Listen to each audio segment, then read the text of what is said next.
Turn that off. Alrighty.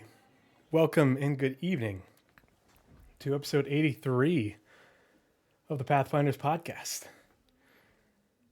I am Tree0311, Tree0311, here with my partner in crime. Hello, everyone. I am Nazeris. And we are the Pathfinders. And we are charting the way. So, did we name this one? Oh, sorry. Go ahead. Yeah, you can't interrupt the spiel, man. I'm sorry. You got to be consistent. We are charting the way through all the nebulous information surrounding Star Citizen, Squadron 42, and their development. And we've got a fun show for you guys this evening. And Naz, what were you saying? Sorry. Did we name this "Help We Couldn't Come Up with Anything" filler episode? Yeah.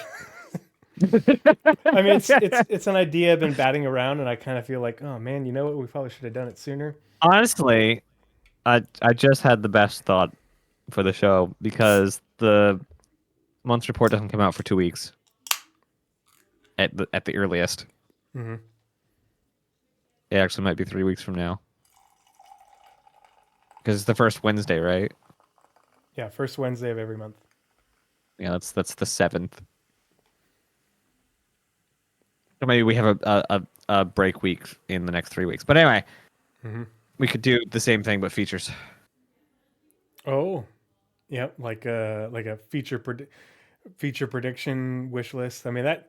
Yeah. I think I've probably been a little bit unabashed about what I want. It's like, yeah, we both have, but we can like go into it and like kind of like break them down, and like the Pathfinders treatment. Faux show, and that's kind of what this is because we. Our wishes, our wants, our needs. Hey, GQBD07, thanks for joining us. Northern Trooper, good to see you, buddy. Hope you're doing well. Socially Confused, Blizzrad. Good to see y'all. Give LHG the LHG features are in. The features are in. If it fits, it sits. That is the feature. That is content. The features that enable it are largely all in. So, chop, CIG. Ships. Yeah. Ships are largely, except for like engineering and like a couple things. We even have like PDC, right? PDCs. Yep. Auto turrets. Like already in. Like for ship features, we are not really lacking anything for them to just make a whole bunch of just random stuff. Except scanning. Scanning's kind of in there. We need boats and ATC rework. Yep. Yeah, definitely need. All boats. I can think of is the one YouTuber that does the American persona. Don't touch my boats. Oh yeah, habitual line crosser. Oh, okay, yeah, I think that's the one. Yep. Mm-hmm. Yeah, hacking. Yeah, but yeah. So this episode probably won't be as long, and if it is, it means we went on some really good tangents, which was actually part of our planning for this episode. Is we have not shared our lists, so we are Naz and I are keeping our relationship spontaneous. That way, like I feel like our tangents when we do these sorts of things, if we're not entirely briefed beforehand about what the other is talking about, it allows us to be a little bit more candid in our reactions to what the other is presenting. And I think that's kind of fun. So Naz has his wish list, I have my wish list, and so we're going to take turns presenting different items that we hope to see. We each pick 3. And we've got a variety of information to go with each one regarding, hey, why do we want to see this item? Why is it important? What does it bring? What, in this content-driven year plus whatever it ends up being, what does it offer to Star Citizen, in the not terribly distant future? Let's go ahead and we'll go ahead and switch screens real quick and we'll go to, I think, hit the right one up. Yep, cool. Oh, sorry here. All right, so nobody zoom in and look at my label tabs. That way you won't know what it is until we get there. Enhance. But so this sort of started with the letter from the chairman. That was, let's see. As most things for this show does. Yeah, a lot of things too. This was the last letter from the chairman. This was in December, right? Yeah. Yep. And so this is where Chris Roberts introduced the 2025 a focus on playability. Now, Chris Roberts gave us a date. He said 2025, which means it won't just be 2025. It's partly a joke, but the Switch it in there. when they to me when they say a focus on playability, I think that they're targeting, hey, we've got this much time with which to work with in order to make the game more playable and fill it with more content. And I think the timeline that they are up against is the release of Squadron 42.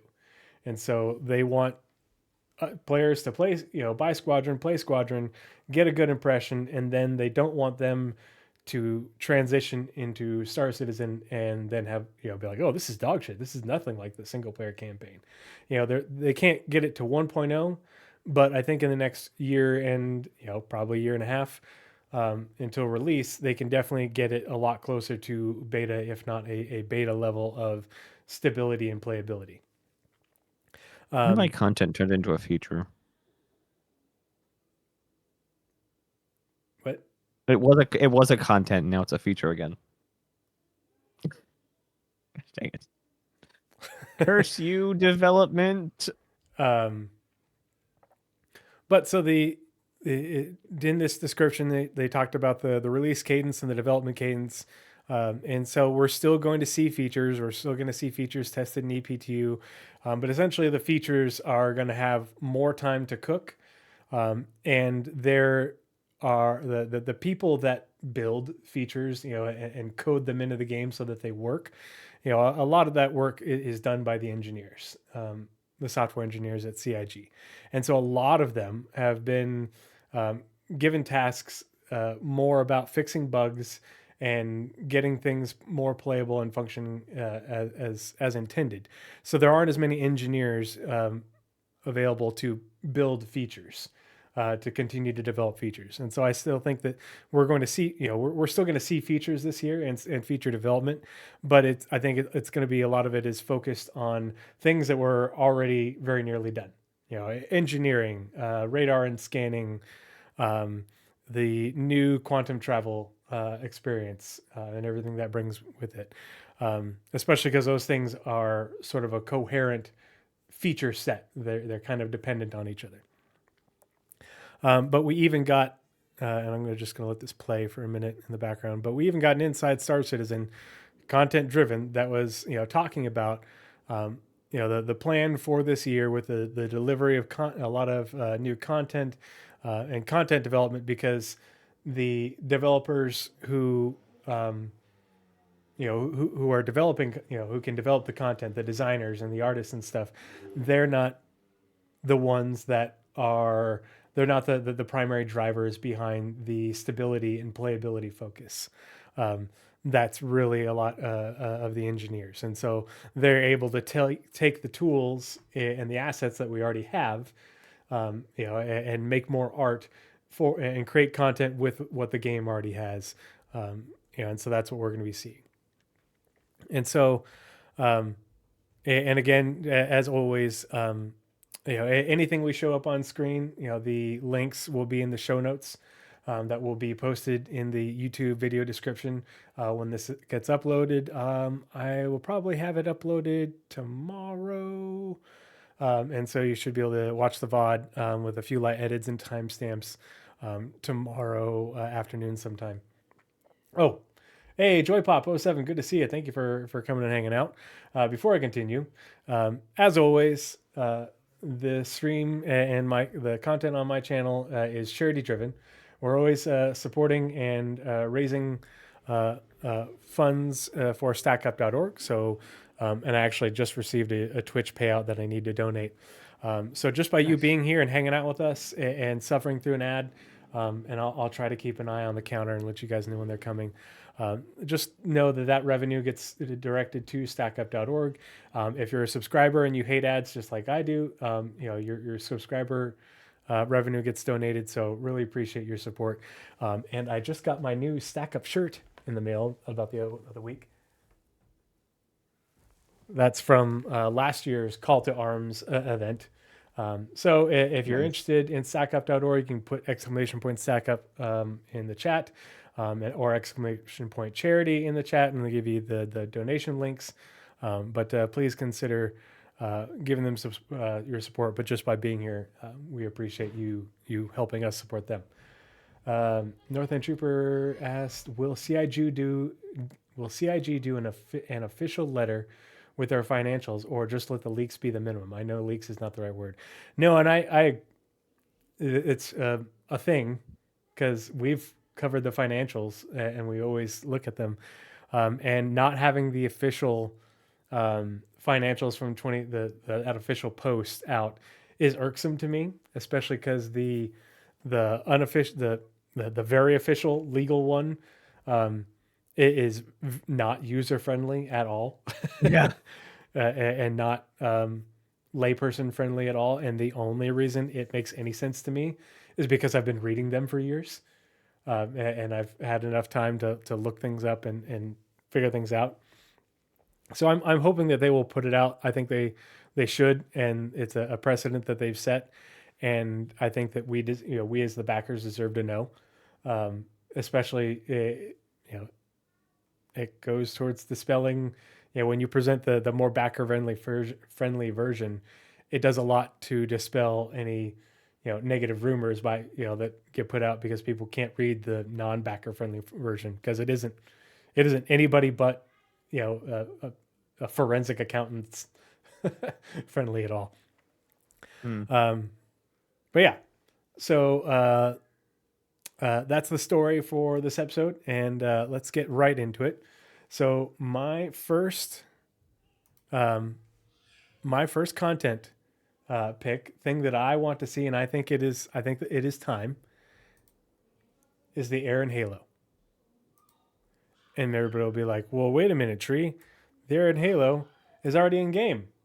It is. The asteroid belt is technically in game, but it's just asteroids. There's nothing else to it. The Air and Halo gates aren't there. Um, the asteroids do have minos that are spawned in there, but it's you can't easily navigate to it, because there's no quantum markers. So I think that the time is right for this, because I think in this next year we are going to get the new quantum travel um, mechanics and the new radar and scanning, which will make the Air and Halo work as an asteroid belt, in that you will be able to easily travel to it, navigate it, explore it. But I also think that because it's this massive asteroid belt that is super dense and just really huge, it's also a really great place to hide asteroid facilities. Asteroid What? Those don't facilities are exist. content. Yeah, asteroid facilities are content. The Air and Halo is a location, it's content, but also not only with the Air and Halo, but the Air and Halo gates. And I don't know, dang it, I must have lost it. I had oh, we're going to see that here in just a second. So for those of you who are not familiar, because a lot of people don't know a lot about the Air and Halo, because you can't easily quantum to it. It's a pain in the butt. It's only like a handful of people mine there. Socially Confused says, I've forgotten about the gate stations. Isn't it supposed to funnel people? Yes, there's supposed to be a limited number of gates that create artificial openings within the Air and Halo. And the way the Air and Halo works is because it is so dense, it interrupts quantum travel. And so in theory, you could quantum over it, but because it's so dense, the amount of material and stuff within it, and how dispersed it is, across the vertical plane of the system, it would you'd have to quantum travel significantly up and then back down, in order to go up and over it. And so ostensibly, it's actually supposed to be quicker and more efficient to go through the Air and Halo gates. And essentially they would be essentially like a more of a safe route. But what it does is the Air and Halo and it interrupting quantum travel makes Stanton, which is a small system, artificially that much larger. But it also would allow for a significant expansion in what is essentially gameplay area within Stanton by adding this massive area where not only do you have mineable asteroids, but you can put any sort of content in there that isn't just out in open space. You can put a crap ton more asteroid facilities. You can put asteroid facilities in there that are abandoned, like we already have in Pyro. You could put ones that are functioning, and have refineries and essentially cave networks for hand mining and stuff. Lots of different options. Ones that are inhabited, ones that aren't. So everybody, who watches this show probably knows that I think asteroid facilities are super cool. And how cool would it be for the Air and Halo to be dotted with asteroid settlements of all, of wide variety and function, but also to, it's, if we read here in the description, the Air and Halo, and this is from the Galactopedia, is a dense asteroid belt in the Stanton system that falls between the orbits of Crusader and Stanton, or and ArcCorp. Initially, Crusader tried to say, "Hey, we own the Air and Halo," and the UE was like, "No, that's not in the contract that you paid for. You own no such thing." And so anybody can mine there. Anybody can put in a claim. It isn't just the you don't have to ask Crusader or Arcor for permission to mine within to stake a claim in the Air and Halo. So it's also supposed to be, have a lot of minerals, and probably not so much the like most valuable ones, that would be more rare and hard to find. Those will probably be in, more dangerous systems just to give people more reason to go there. But move my mic a little bit closer. But in terms of volume and how big the Air and Halo is, this is the large scale mining that should be able to occur. So we'll watch this little clip. Let's see, it was right here. And so this was from Calling All Devs way back in 2018. And they're going to talk about the Air and Halo. And we'll watch another clip here in a second. Not at all. Not at all. So, Eddie, we got a question for you here. Kind of an interesting one. Sometimes these questions on Calling All Devs come a little bit out of left field. It's not just that the question was asked, but that it was voted up by the community. So it's actually kind of heartening in a way to see so many people vote a question about one of the lesser known aspects of the Stanton system here. Your question was, when ArcCorp finally gets added to the game, will we also see the addition of the Aaron Halo, which is an asteroid field and its gateways that sits, I believe if we check the star map, it sits between ArcCorp and Crusader? Sure. Yeah, so obviously we are developing ArcCorp. We're running to a schedule for all our locations. They are being treated as separate locations. We're currently planning to do all the planetary bodies in the system first. So the Aaron Halo does come secondary to that. So I think for the first release of ArcCorp as a planet, you will not be seeing the Aaron Halo in just yet. One of the big things, one of the big challenges, like we have with the asteroids in particular from a visual point of view, is making them look good when the sun is directly behind you, because at the moment we don't have any kind of atmospherics inside the asteroid fields, and that's a bit of tech we're waiting on being developed from the graphics side of things. Without that, you kind of get a very flat read when the sun is directly behind you. It's something you can already see around Yella with its rings. So it's being treated as a separate location. There are these huge, like, cool gateways. I'm sure you've seen the concept art. Something we're very excited to develop. It's just not being developed at the same time as the ArcCorp release due to the schedule that we're running to, basically. Gotcha. I think that's fair enough.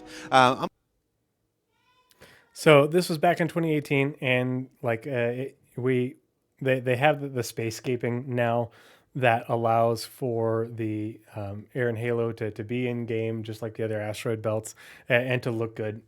So in terms of developing and putting it in, like obviously the bot. How dare it?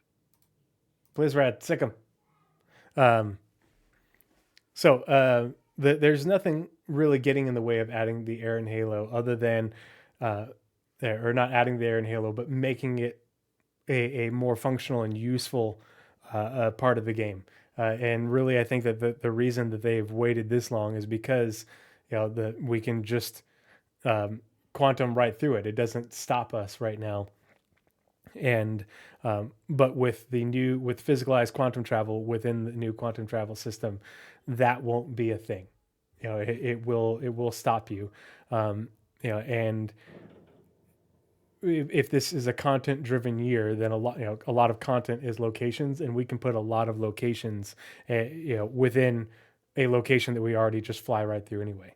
And so I feel like in terms of mining missions and locations like asteroid settlements and the Air and Halo gates, I feel like it would add a lot to the Stanton system, and also start to develop that idea of don't we're not supposed to be crossing star systems all the time. You're not supposed to be going from Crusader to Microtech and back, all over the place. You're supposed to be staying around a planetary body. And so that means we need more missions and more things to do within a planetary system.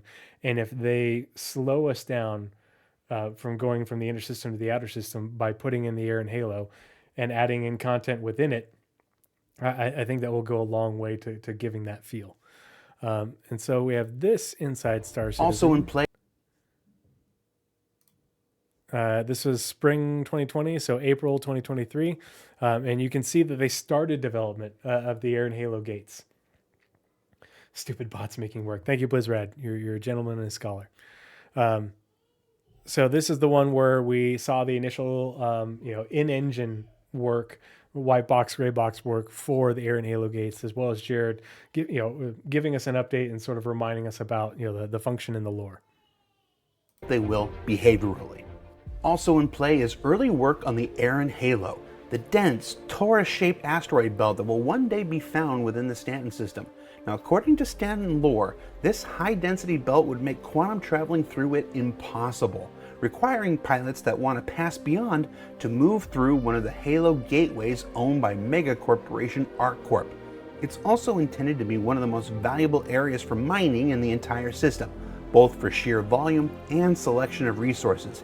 Now, when we say early work, we mean it. This is still in look dev and resource testing, but as with all things, keep an eye on the public roadmap to find out more about when the Air and Halo will make its way into the persistent universe.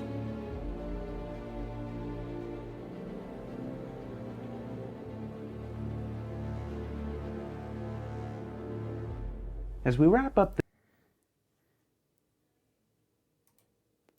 Talk about megastructures. Like, how cool is that? And giving us reasons to go there, whether it's, moving goods and stuff, putting refineries there, you put all sorts of combat missions around the Halo gates. Obviously there should be a crap ton of mining,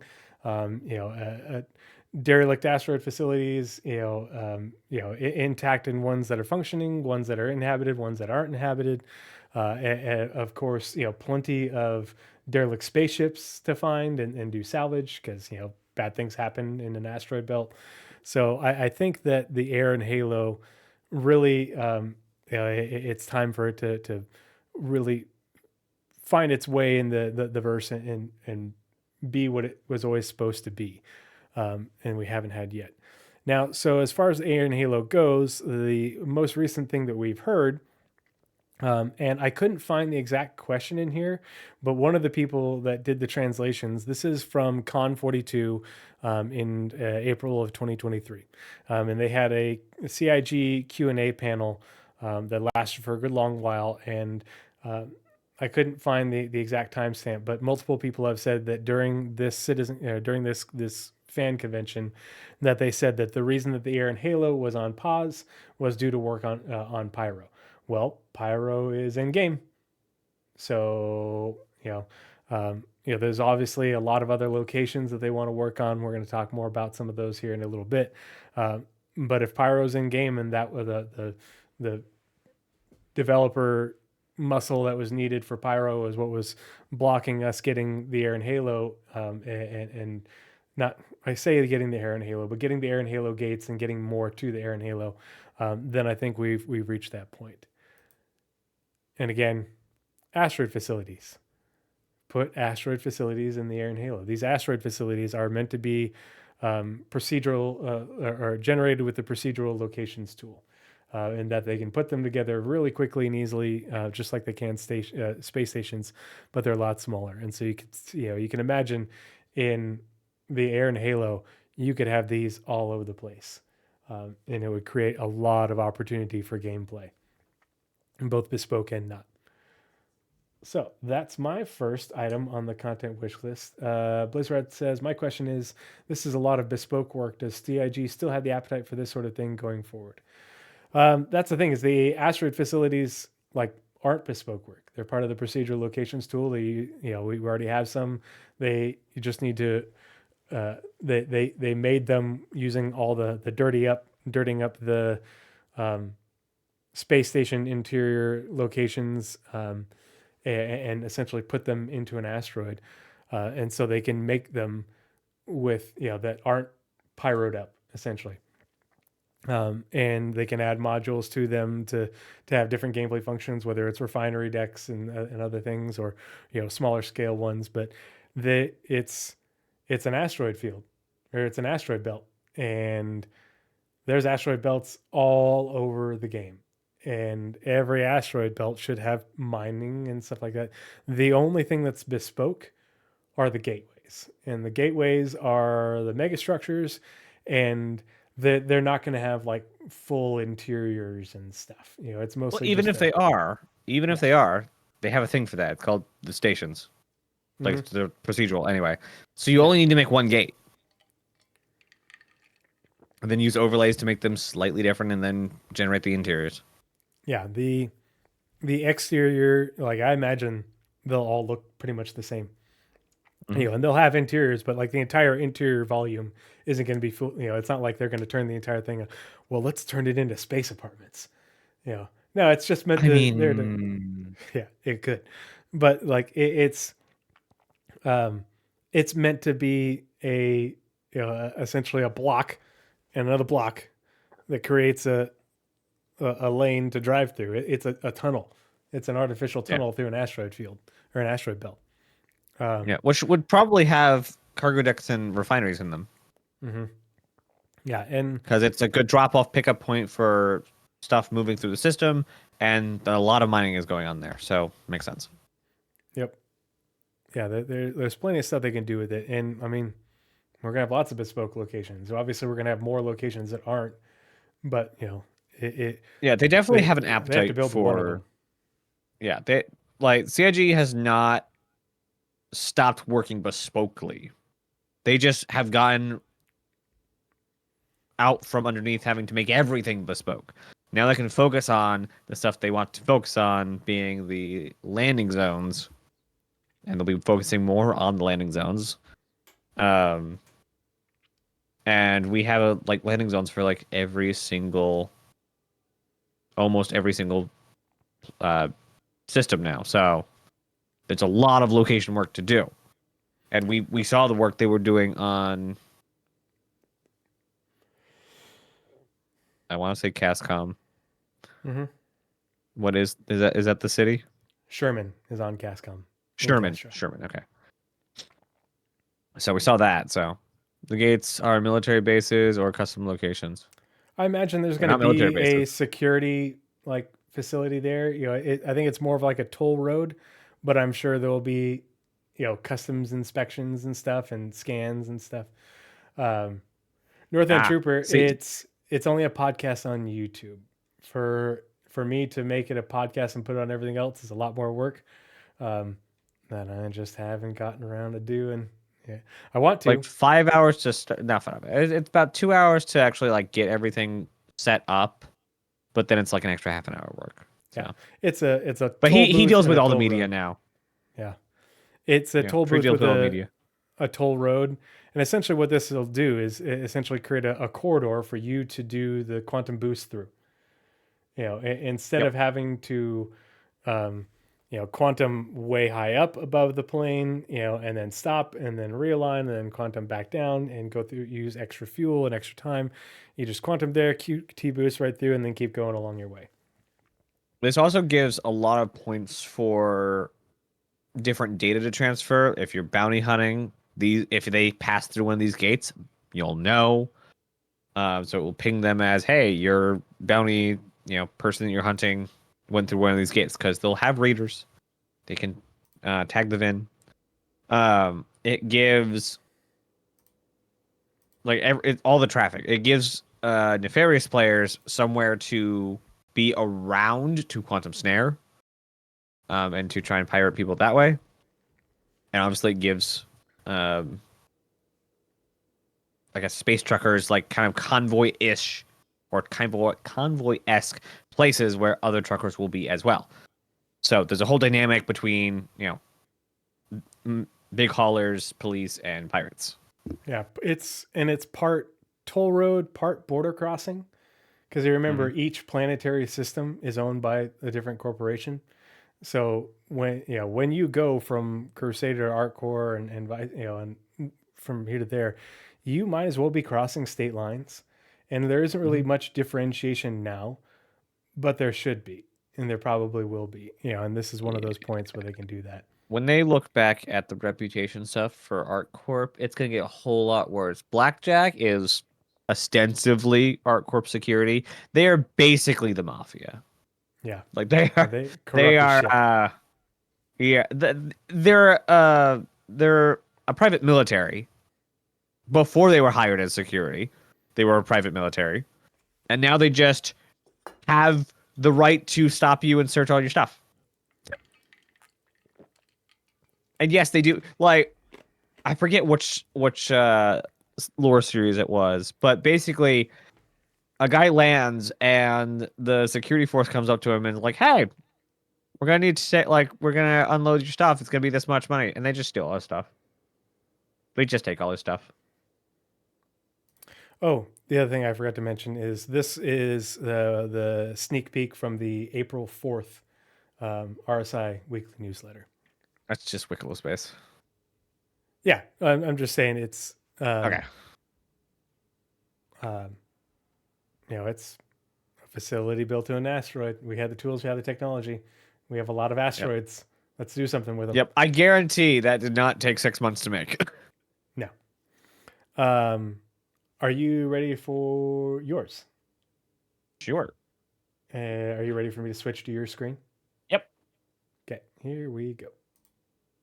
Wonder how much of the screen. Oh, hey, and it does actually cut off the start bar. Hey. Now, can anyone guess where this is? I'm gonna try and drag this out a little bit because this part is yes, it's one of my favorite things to come up, but it's also already on the roadmap.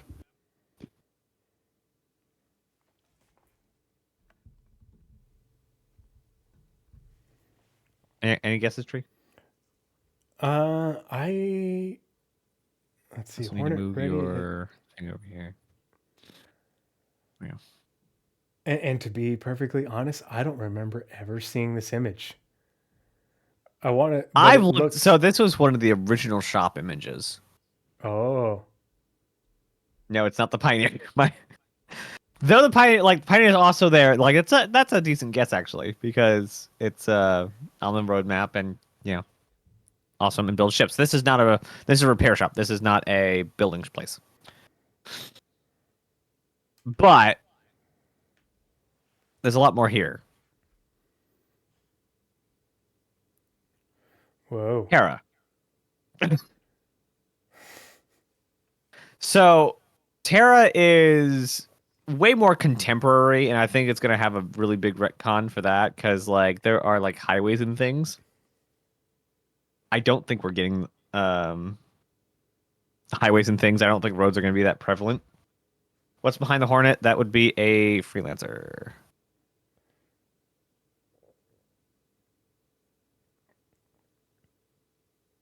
So this is also one of my favorite ones. This is the CBD of Terra Prime. I just love the aesthetic, the glass, and large open spaces that we really don't have. So Terra was the first city to ever get work. They had, and I couldn't find them in time, but they had a whole 3D city, and they had a prototype of Terra Tower. So this is one of the districts, and I love how like you land here, and there's like layers to it and everything.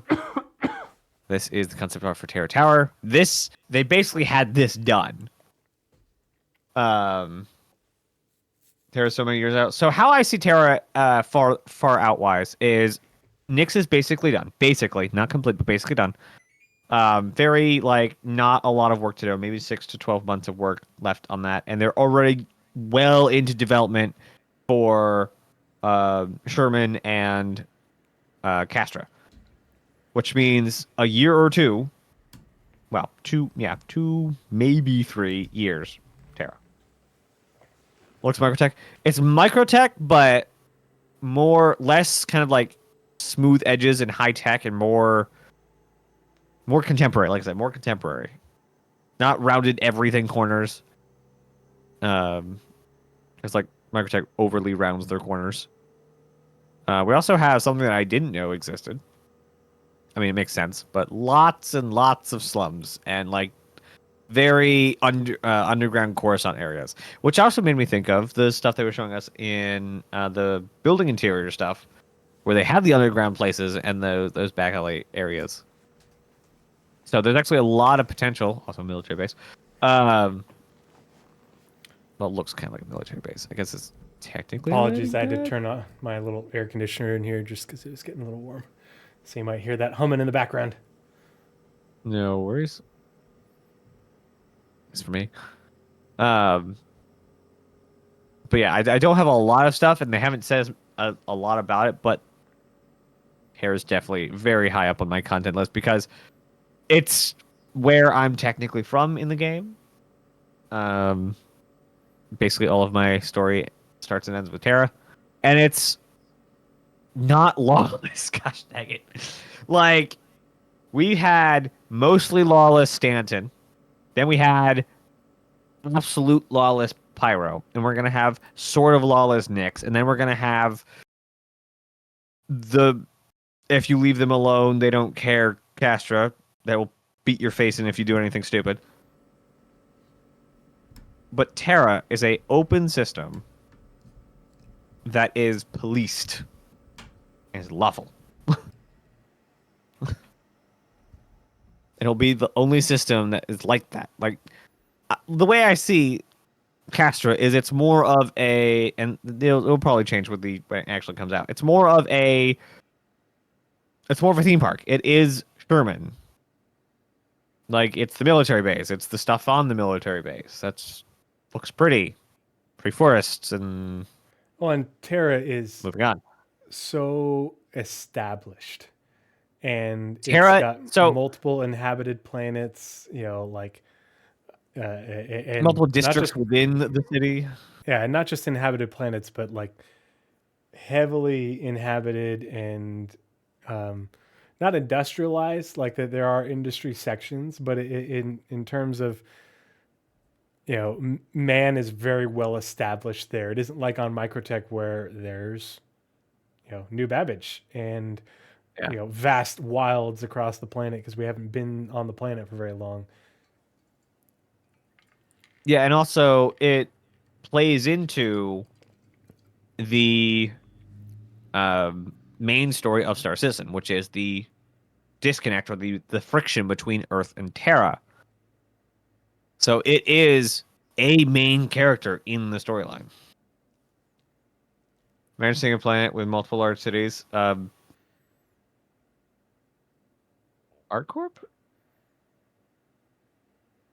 Yeah, ArcCorp, but it isn't. The ArcCorp being the semi Ecumenopolis, because eventually ArcCorp is going to get redone. At least. Yeah, but it has the different areas are different cities.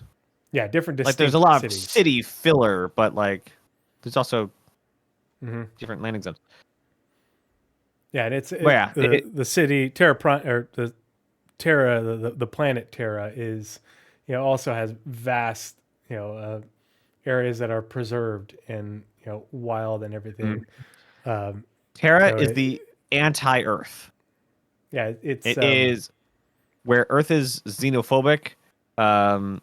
Terra goes out of its way to invite and accept all sorts of aliens. Where Earth is It's ruined, master plan, basically. essentially. Yeah. Earth is, this swath of land is never to be touched by humans, kind of thing. I think, what is it? Anvil has their headquarters in Terra. Yeah. Yeah. And How many planets are in it? That's a great question. I know I had forget that how somewhere. many planets are on it. I just know that the planet of Terra itself is inhabited and has 3 landing zones, and could potentially have more. But then Gen is also inhabited, Gen or Gen, and is heavily populated. A very well established planet. And then there's another one that's really big when it comes to mining.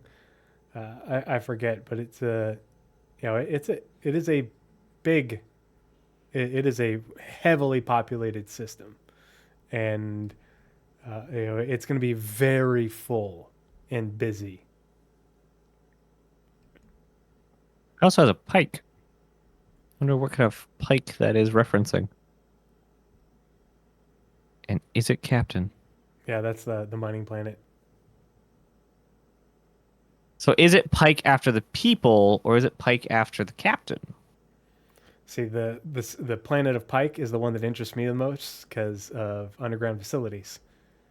This place is going to be just absolutely dotted with underground facilities because of if it's so hot and it's so close to the sun, thin atmosphere, and it's such a powerhouse of mining and resources, and refining and stuff.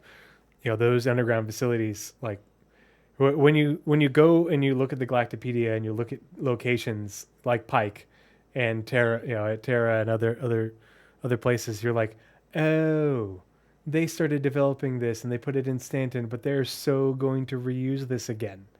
Yeah, underground facilities are one of those things Distribution in the game that centers, will underground just be facilities. Yeah. Yeah, just DCs. DCs are one of those things that are going to be used everywhere, and they definitely need more main buildings, which are obviously one of the hardest parts to build, because there's going to be destroyed ones, there's going to be not so industrial ones, and there's going to be more industrial ones, like that are just factories. More archetypes. Yep. Yeah, more archetypes. So yes, it has 7 jump points. Two places we have, so Pyro Stanton, and this is where I really hate the narrative of Star Citizen right now. There goes names. Terra is the crown jewel of the Empire. Who dropped the ball so hard to have Pyro next door? Nobody's going to let anyone, let's just say the UN building, right? No one's going to let known drug dealers set up across the street from the UN. It's not going to happen. Why did it happen here? This doesn't make any sense to me. That jump point Magnus, I can understand so because heavily policed. There's going to be patrols. Can you imagine trying to run that blockade? I want Pyro to basically die out as a narrative, and move it to other systems that make sense. Because this doesn't make sense. That much violence and criminality right next to Terra. It just does not make sense. There are plenty of other, like Spider was one I came across. Spider's a haven for criminal activity. But Pyro is violent.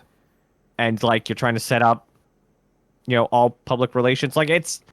They literally have shown themselves to be terrorists all through Pyro that come and attack Stanton because we have it. But to be fair, we've been in Terra for 400 and almost 50 years. And we've been in Pyro for 300 and some odd years.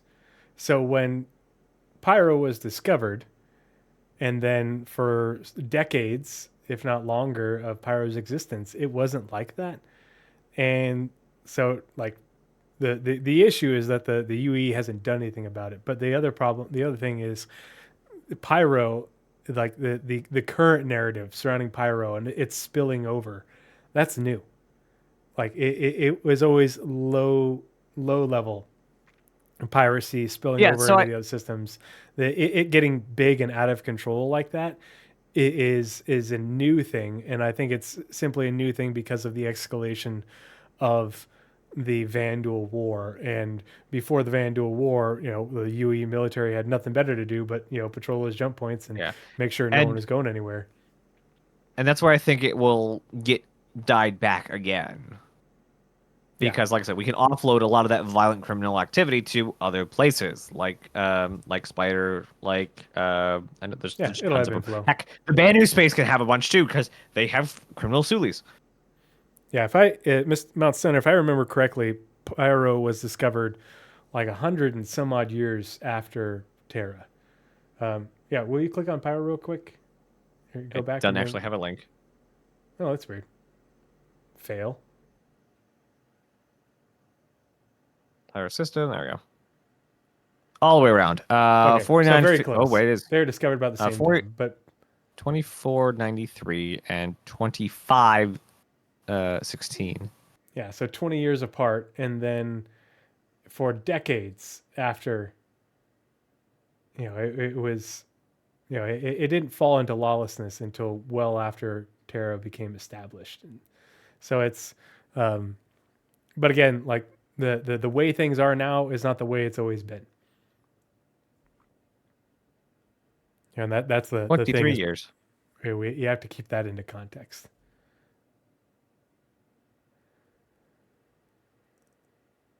If the Messers were still around, the UE would have engaged in in a bit of gunboat diplomacy and sorted it out. I love gunboat diplomacy.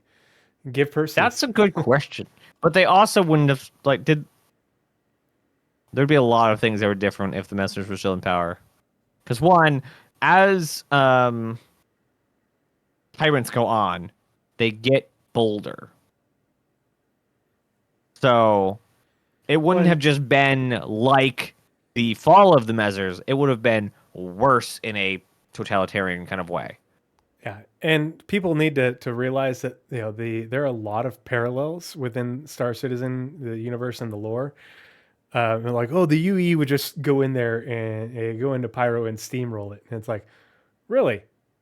How well has that worked out in the current world and what is going on here in the 20th century?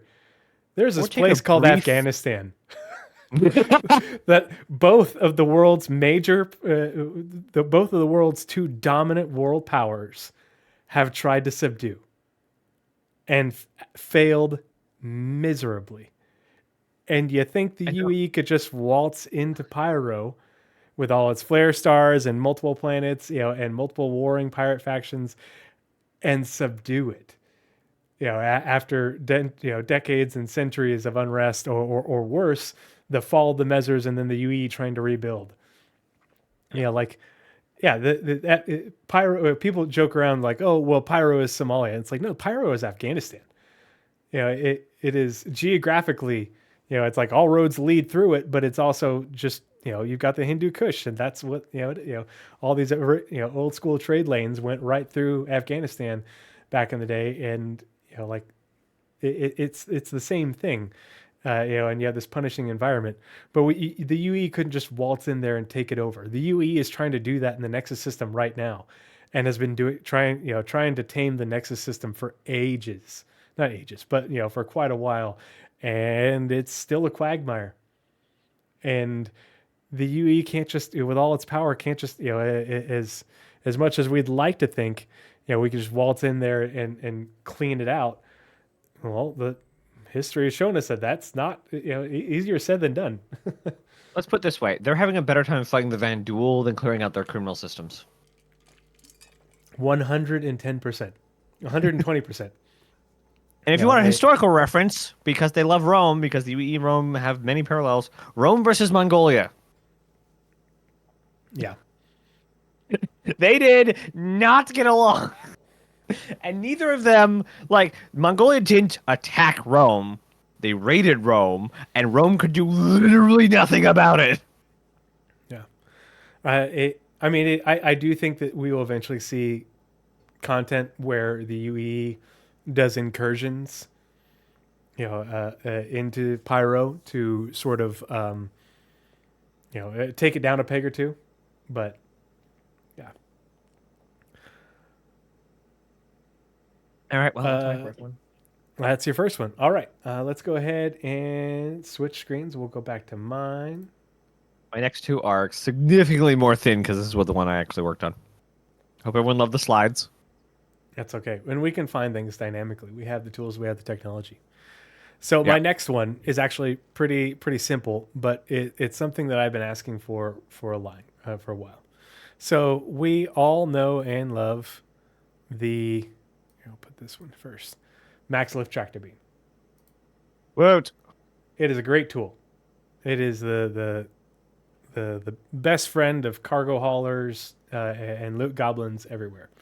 But alongside the Max Lift Tractor Beam, we also have from Grey Cat Industrial the Cambio SRT, which is salvage and repair tool. I have not seen anyone use this in game. That's because it hasn't been in game till now.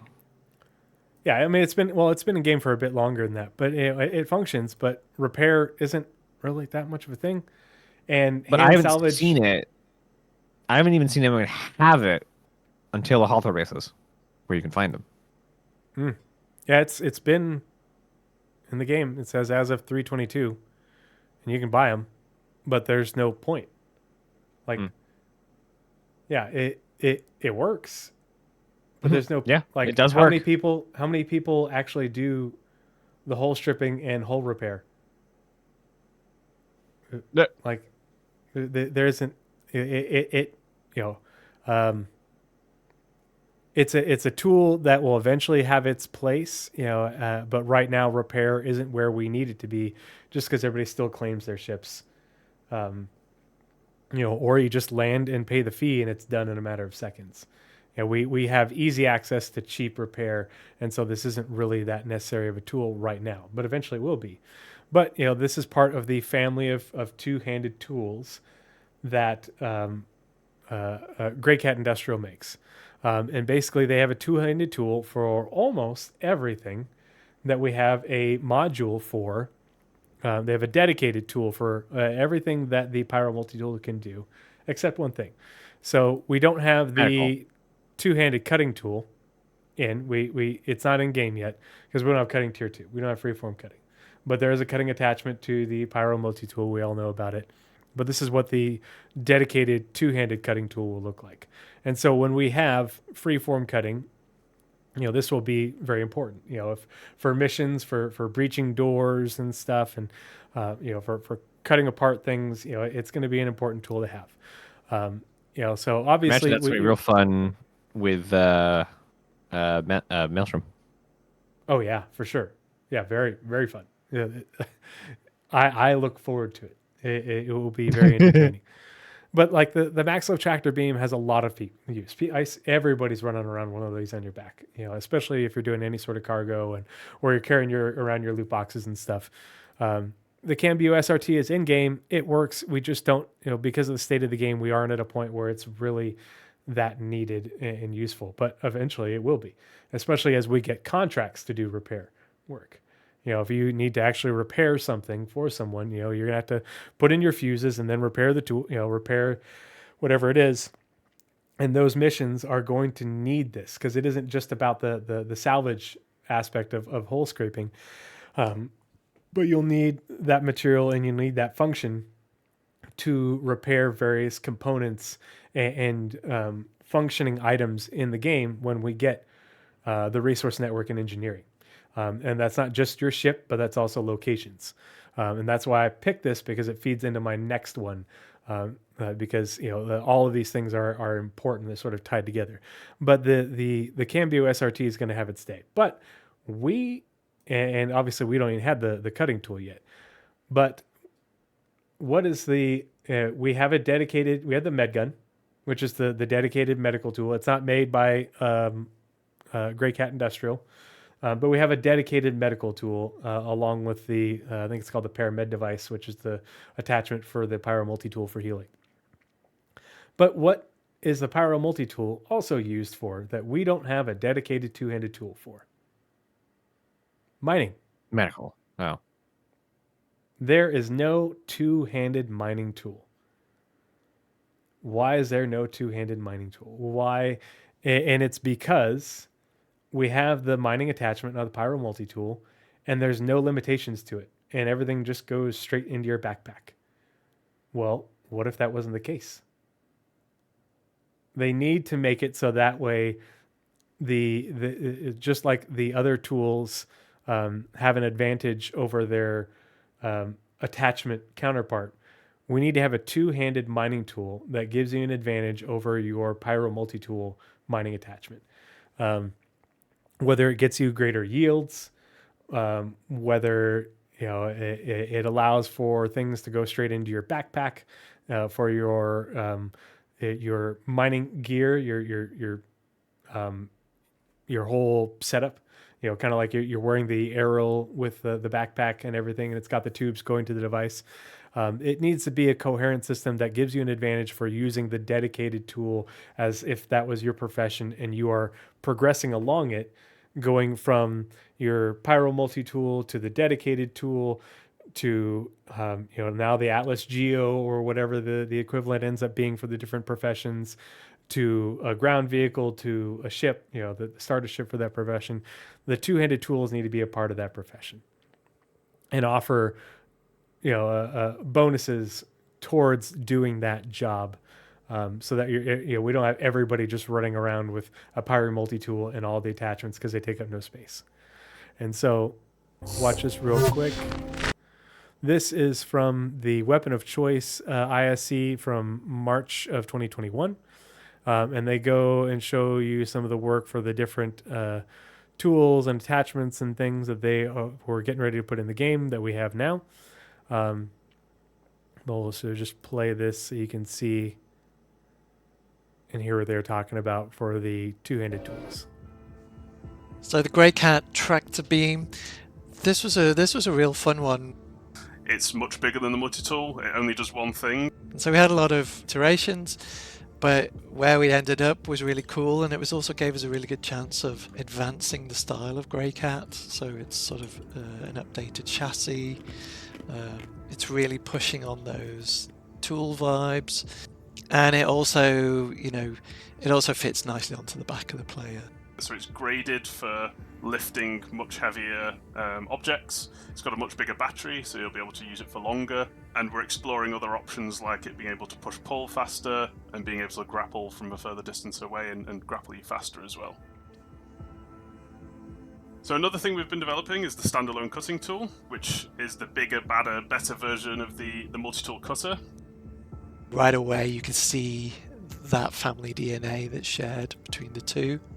So this one kind of feels a slightly older generation. It'll be able to cut through materials quicker, it'll be able to cut through denser material, and it will be able to essentially do it all faster with a bigger battery capacity so you can keep going for longer. It's a mix of precision tech, because a lot of the stuff that these tools do is quite technical. So when you're cutting out those big shapes on panels and everything, it'll be the tool that you want to use instead of the mini multi-tool itself.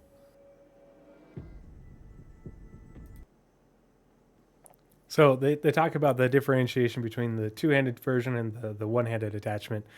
Now, obviously, we have the Atlas Geo and we have the Pyro multi-tool. And I think there's still plenty of room in mining for them to differentiate, and create a space between them, and give you plenty of reason to use a two-handed tool before working your way up to the Geo. Because the other thing about the Geo is going to have batteries. Those batteries are going to need to be recharged. And yeah, it can carry more, but it's also slow and cumbersome, and it's going to cost more money to operate, and it should be, I feel like there should be more differentiation between the minables as well. So that way, we have different tiers of minables that go along with these things, and you can mine above and below the tier that your tool is sort of geared towards, but it's less efficient. And so using the geo to mine the hand minables that are more for a two-handed tool or the pyro multi-tool is just less cost effective and less useful. And like you can do it, it's more geared towards this tier. And I feel like we need more differentiation in our minables in order to support those things and to give you real career progression within those paths, as well as things within the UI and the scanning portion of it to sort of give you steps to learning the profession of working your way up to being a ship miner where you have the attachments, and the single use devices and stuff, the more complex gameplay. I don't know if they have it currently because as far as the words they've said, like they have person, vehicle, and ship very split up right now, as in they don't mix at all. But it'd be really nice if all the rocks were on just a scale, and any rock could fall within that scale, within like classes of like obviously a hand mineable is from 0 to 10. And it fades into vehicle being 10 to 20 or whatever. And that way you could have a really dense hand mineable that you can't get with the multi-tool. You could get pretty good with the two-headed mining tool, and then you could just very easily, trivially get with the geo. But there are stuff with, like, for the geo that can mine or vehicles that can mine that get a bit harder, and so you're going to have to bring a ship. So having a scale that bleeds into each other across the line, instead of having, this is this kind of rock, you can't mine it with that kind of laser. It's like, it's just a bigger laser. Yeah. Like, my thought was, just make it so that way it's because everything's based off of power. If you're trying to do a small hand mineable that's, more geared towards a one-handed tool or even a two-handed tool, trying to hit that sweet spot with a geo should be very difficult because you have so much more power. It's, whereas you have you'd have to getting it into that sweet spot with a two-handed tool or is very difficult, and it's up near the limits and it's unsteady and stuff. Like there's feedback, to give you more reason to do it, to give you career progression, especially with and I'll talk more about this in my next wish list item. But I feel like there's needs to be a lot more on foot mining, and locations that cater to that. And I think having, a combination of people using, two-handed tools, and the rock, not the rock DS, because it just needs to go away.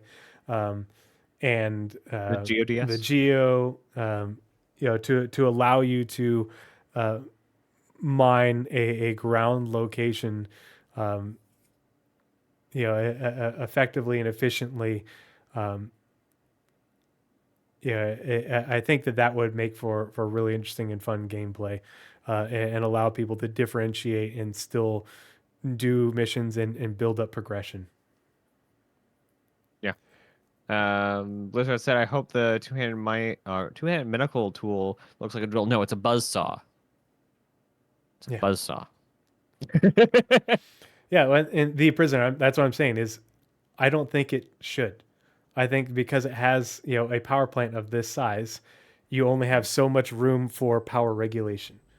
And the closer you get to an extreme, the max power or lowest power, I think you should be less exact, and it should be more challenging to break that rock, and lead to lower yields. And so, like, technically you can do it, but you're going to get less out of it and it's less effective.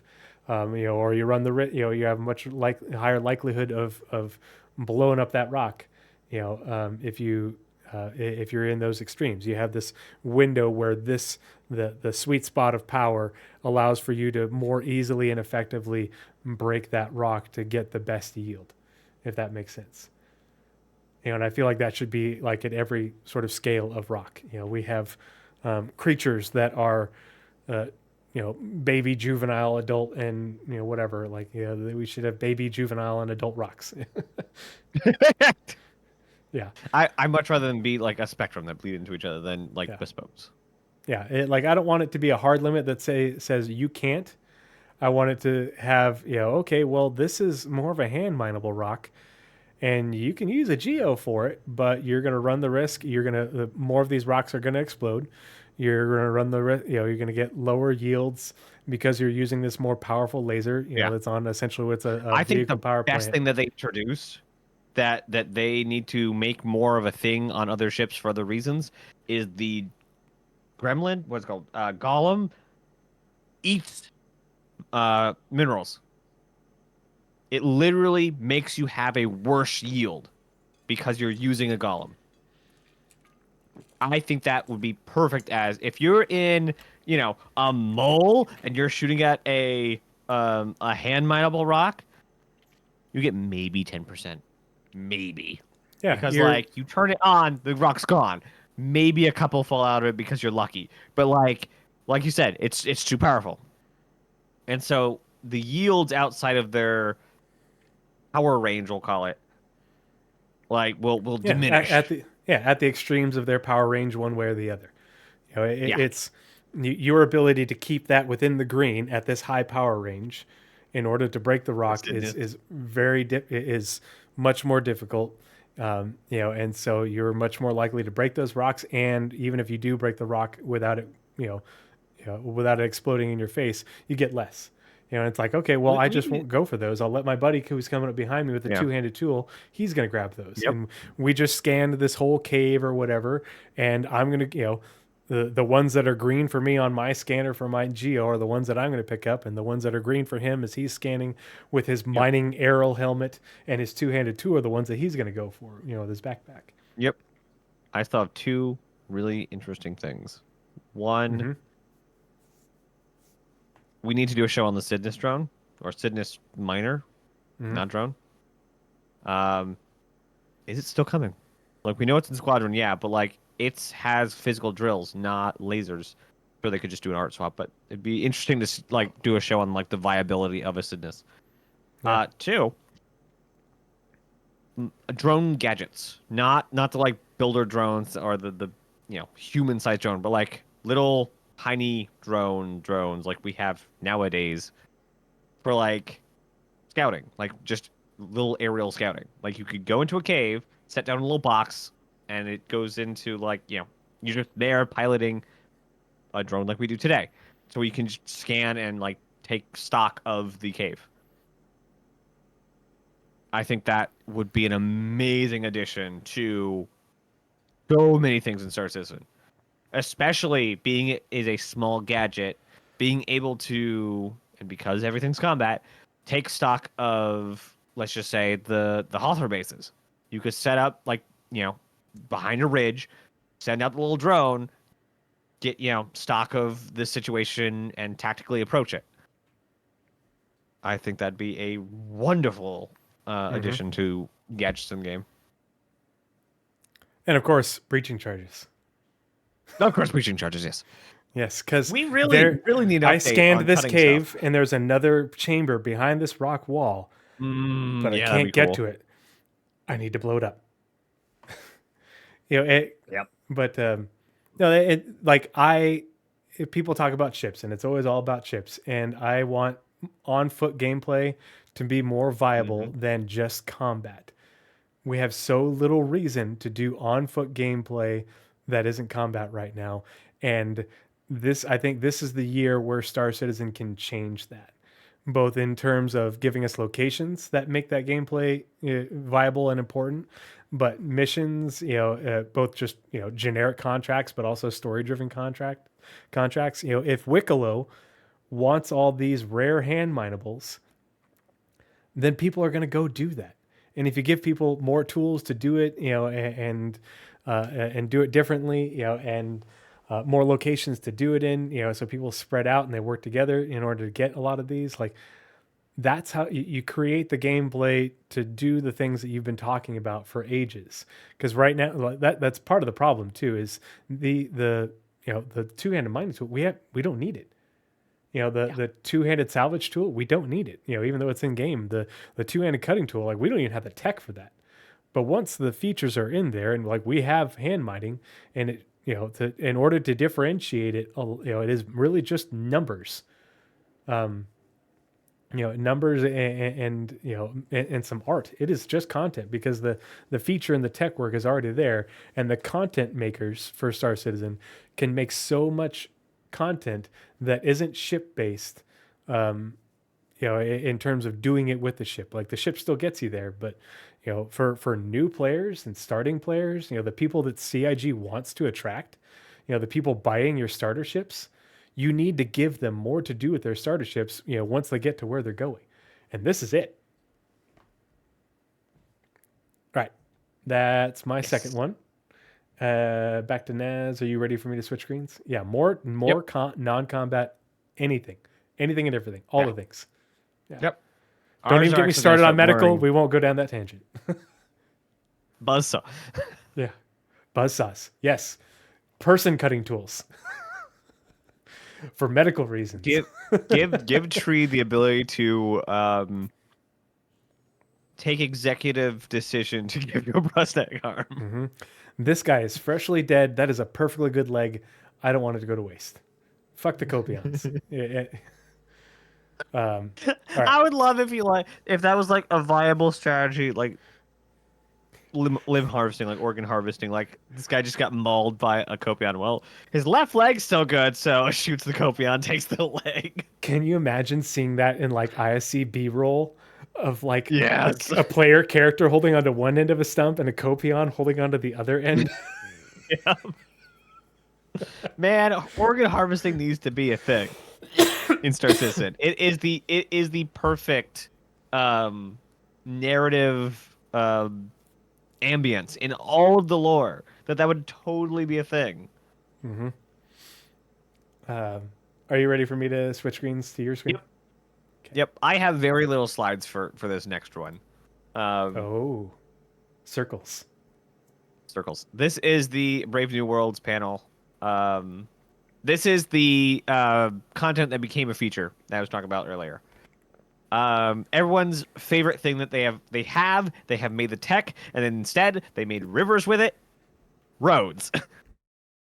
We technically have the technology. However, we have a problem. Imagine roads between those. Yes. Not that one. That's for later. That one. Apparently, Rose got demoted because of the work on G5, Genesis Planetech V5. So Damn it. So because they're redoing their entire Planet Tech, we no longer have roads. And roads will be part of things. Planet Tech V6. As for machine learning, generating data, where was the part that I read earlier? It is likely that elevation maps will be our next long-term initiative, but it's competing with several other topics like roads and rivers. So we'll let you know. The game director prioritize. Blah blah blah blah. Basically, we're now waiting for Planet Tech V5 for roads again. But with 3,042 times 2, so 6,084 locations per planet. Oh, this is a moon, isn't it? Per moon. Playmate trains. No, I'm not opening that can of worms because nobody said anything. But oh my god, no. Okay, yes. Thousands of Love that locations so much. on a planet. That's just nuts. Absolutely. I mean, nuts for a game, but yeah, not nuts for real life, obviously. Yeah.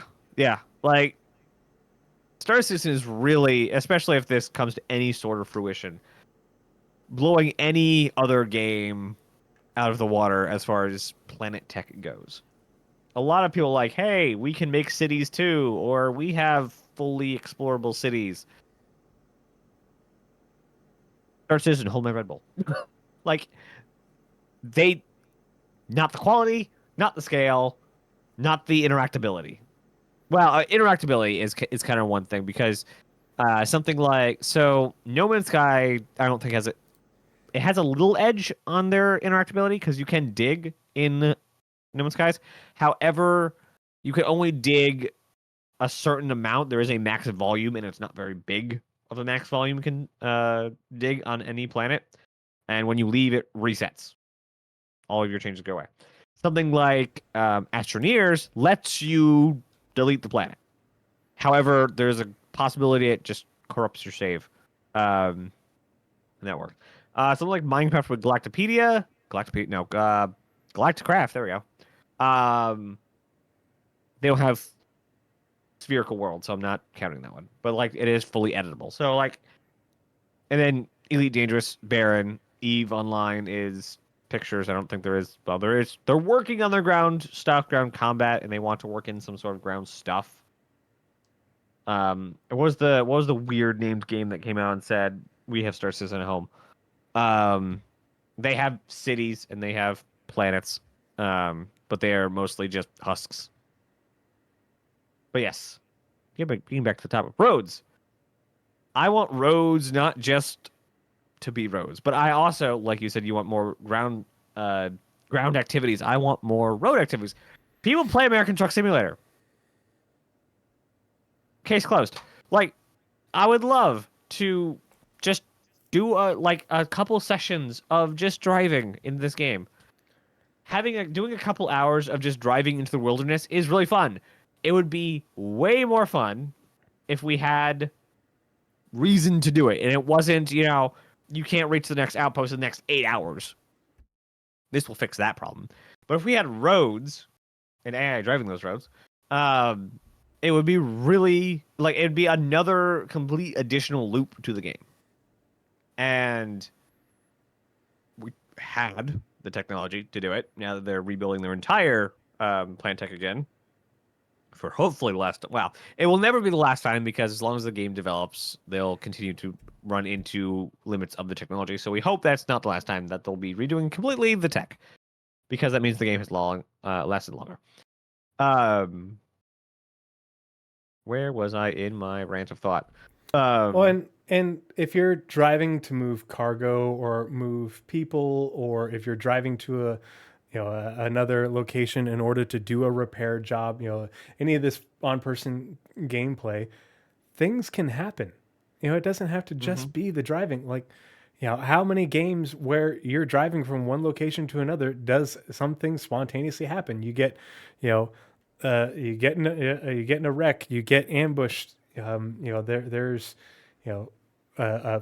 the goddamn sandworm comes up out of the ground and disrupts the road that you were driving on, in a taxi. Like, there's all sorts of spontaneous things that can happen to spice it up, and maybe you're driving on a well-established paved road on Terra and you want that nice Sunday drive, and maybe you're driving on that, dirt worn path that's, in a not nice place, and bad things happen, on, oh gosh, dang it, planet where the sandworms originally come from. Like, Layer.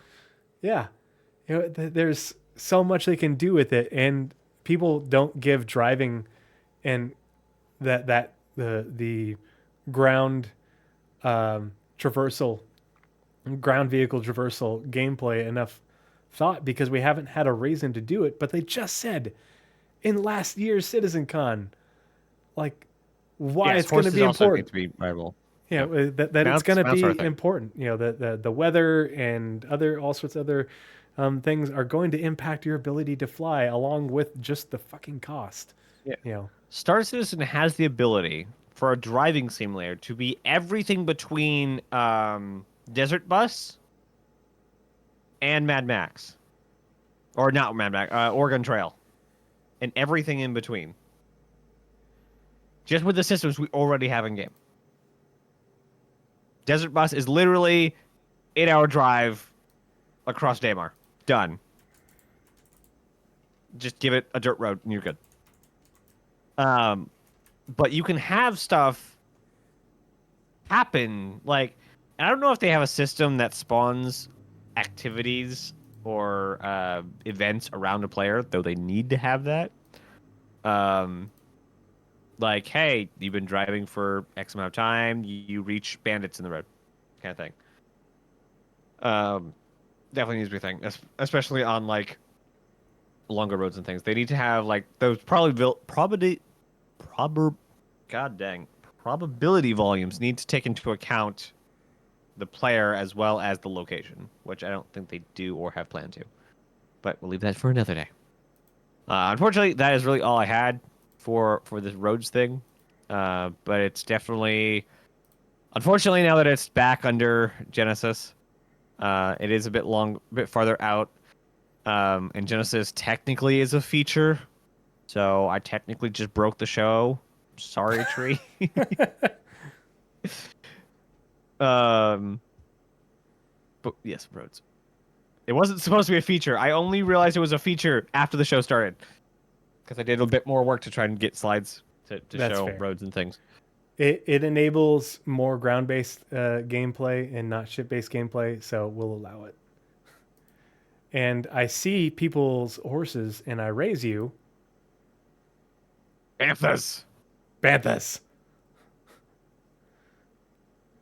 Like, space cows are cool, but look at the size of the goddamn bantha. I want to ride one of those. I want to ride one of those and have its giant, like, person-sized tongue, slobber up my helmet, and I have to do the whole face wipe thing to be able to see. And yeah, I can't wait for the weather. mm-hmm. Yeah, Just account, that's what it was. Utini.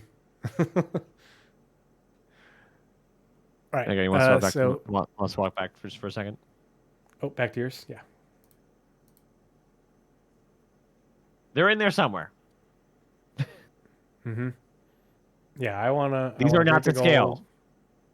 Yeah. Because where is it? They're the only crab. Where's the space cow?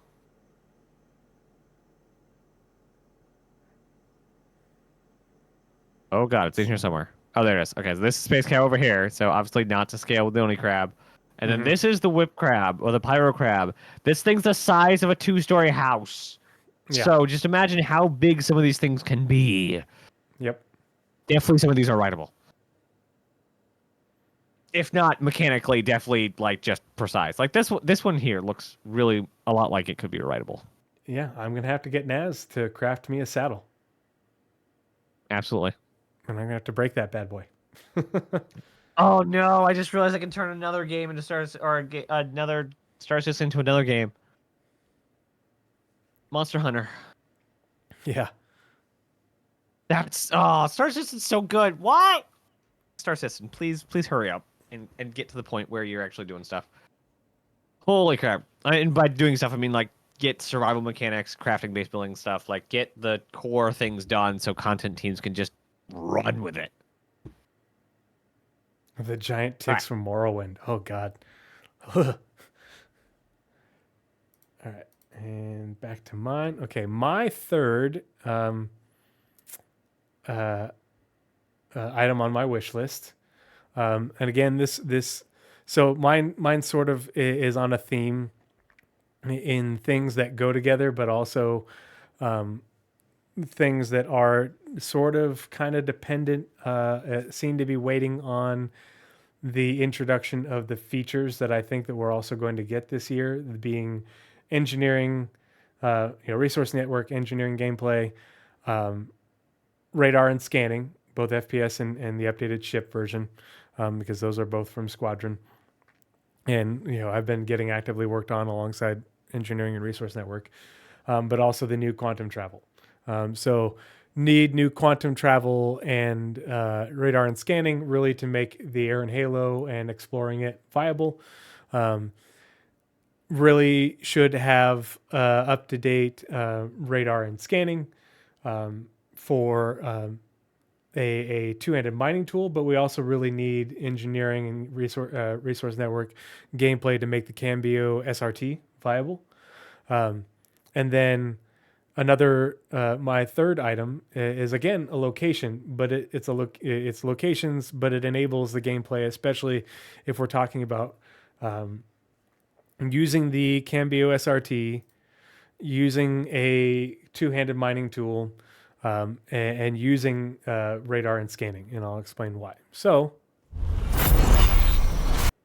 whoops, turn off the sound until we get here. So we have the new the distribution centers in game, but they are not all that was promised. We aren't even the distribution centers that we have are not even half of what they intend them to be. And so I want the rest. And I say this because they offer, again, more on-foot gameplay, more things for people with starter ships to go and do. People with starter ships and one-handed, their multi-tools, their two-handed tools that they just bought, their gear and their backpacks, places like the distribution centers, places like asteroid facilities. Those are the things, those are the places where new players are going to go to find their gameplay, to get their feet, especially, some combat, but a lot of it is non-combat related. And I think CIG needs to do more to support that. And so if, obviously most people have spent, some time in the distribution centers, but where they left off is at Zone 2. And that is the elevator transition to the underground portion of the new distribution centers. So we'll watch this for just a minute. Now moving into Zone 2, with it being an underground facility, I could listen to him talk about location concepts and stuff that they're planning all day long. Yep. The I could listen to core concept stuff for just... Yeah. I like the way he articulates, like when he was talking about Castra and Cascom and Nix, Levski, the Art Core stuff, talking about underground facilities. I wish... He's also on the building interiors. Yep, the building interiors. I want to see him go into asteroid facilities, because they're just scraping the surface, touching, barely going into that right now. I want to see him deep dive into the next phase of asteroid facilities. The physical act of going underground, that's cool, right? So we wanted Zone 2 to be about the logistics of the player going up and down, and how we can make that cool visually, but also interesting from a player experience. So this is the transit, the elevator network. So we played around with a few different ideas into this, and one of the things that we thought could be quite interesting is the elevator itself could be a mini play space. So what we're looking at here is control room idea quite early, what sort of scale vehicles there could be. Now ultimately we didn't go with this idea. It was, didn't really fit the art style that we wanted, but it had some pretty interesting ideas. So what we landed on here is something that we felt quite comfortable with internally. Now it's worth noting we're designing these as an archetype first in a utilitarian art style. In the future, we'll expand out and do other art style variants. So what we're seeing here is the control room overlooking the main warehouse floor, and then this elevator should be big and clear enough for the player to understand, like that's where logistics will go up and down. And for the elevator itself, we wanted it to be its own play space. So on the top level, that's where containers will be shipped up and down. But maybe underneath it, there could be little nooks and crannies. If we wanted to stealth into the location, we'd be able to give opportunities for the player there. And down below, this is what the player would kind of see. So now they're really starting to get into the bowels of the facility. So echoing of that.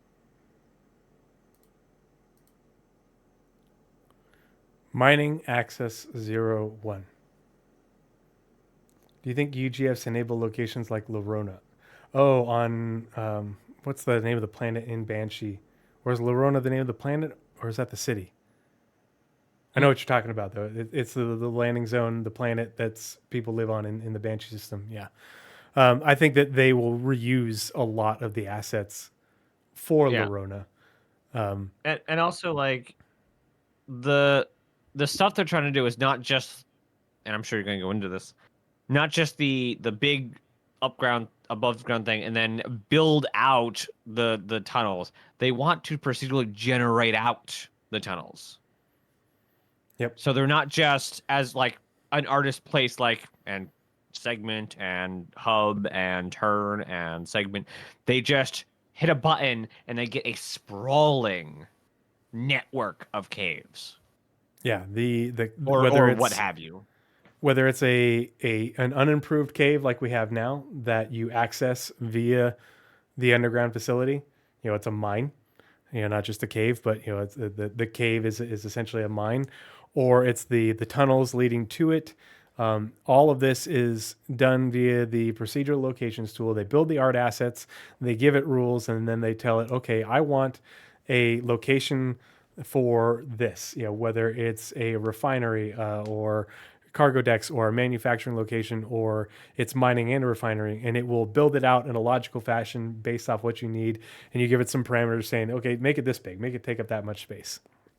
And the hard part is building out the art assets, the individual puzzle pieces that go together, and then figuring out the rules in order to make it so that way when you tell it to build something, it builds it right and it functions and it works and it makes sense.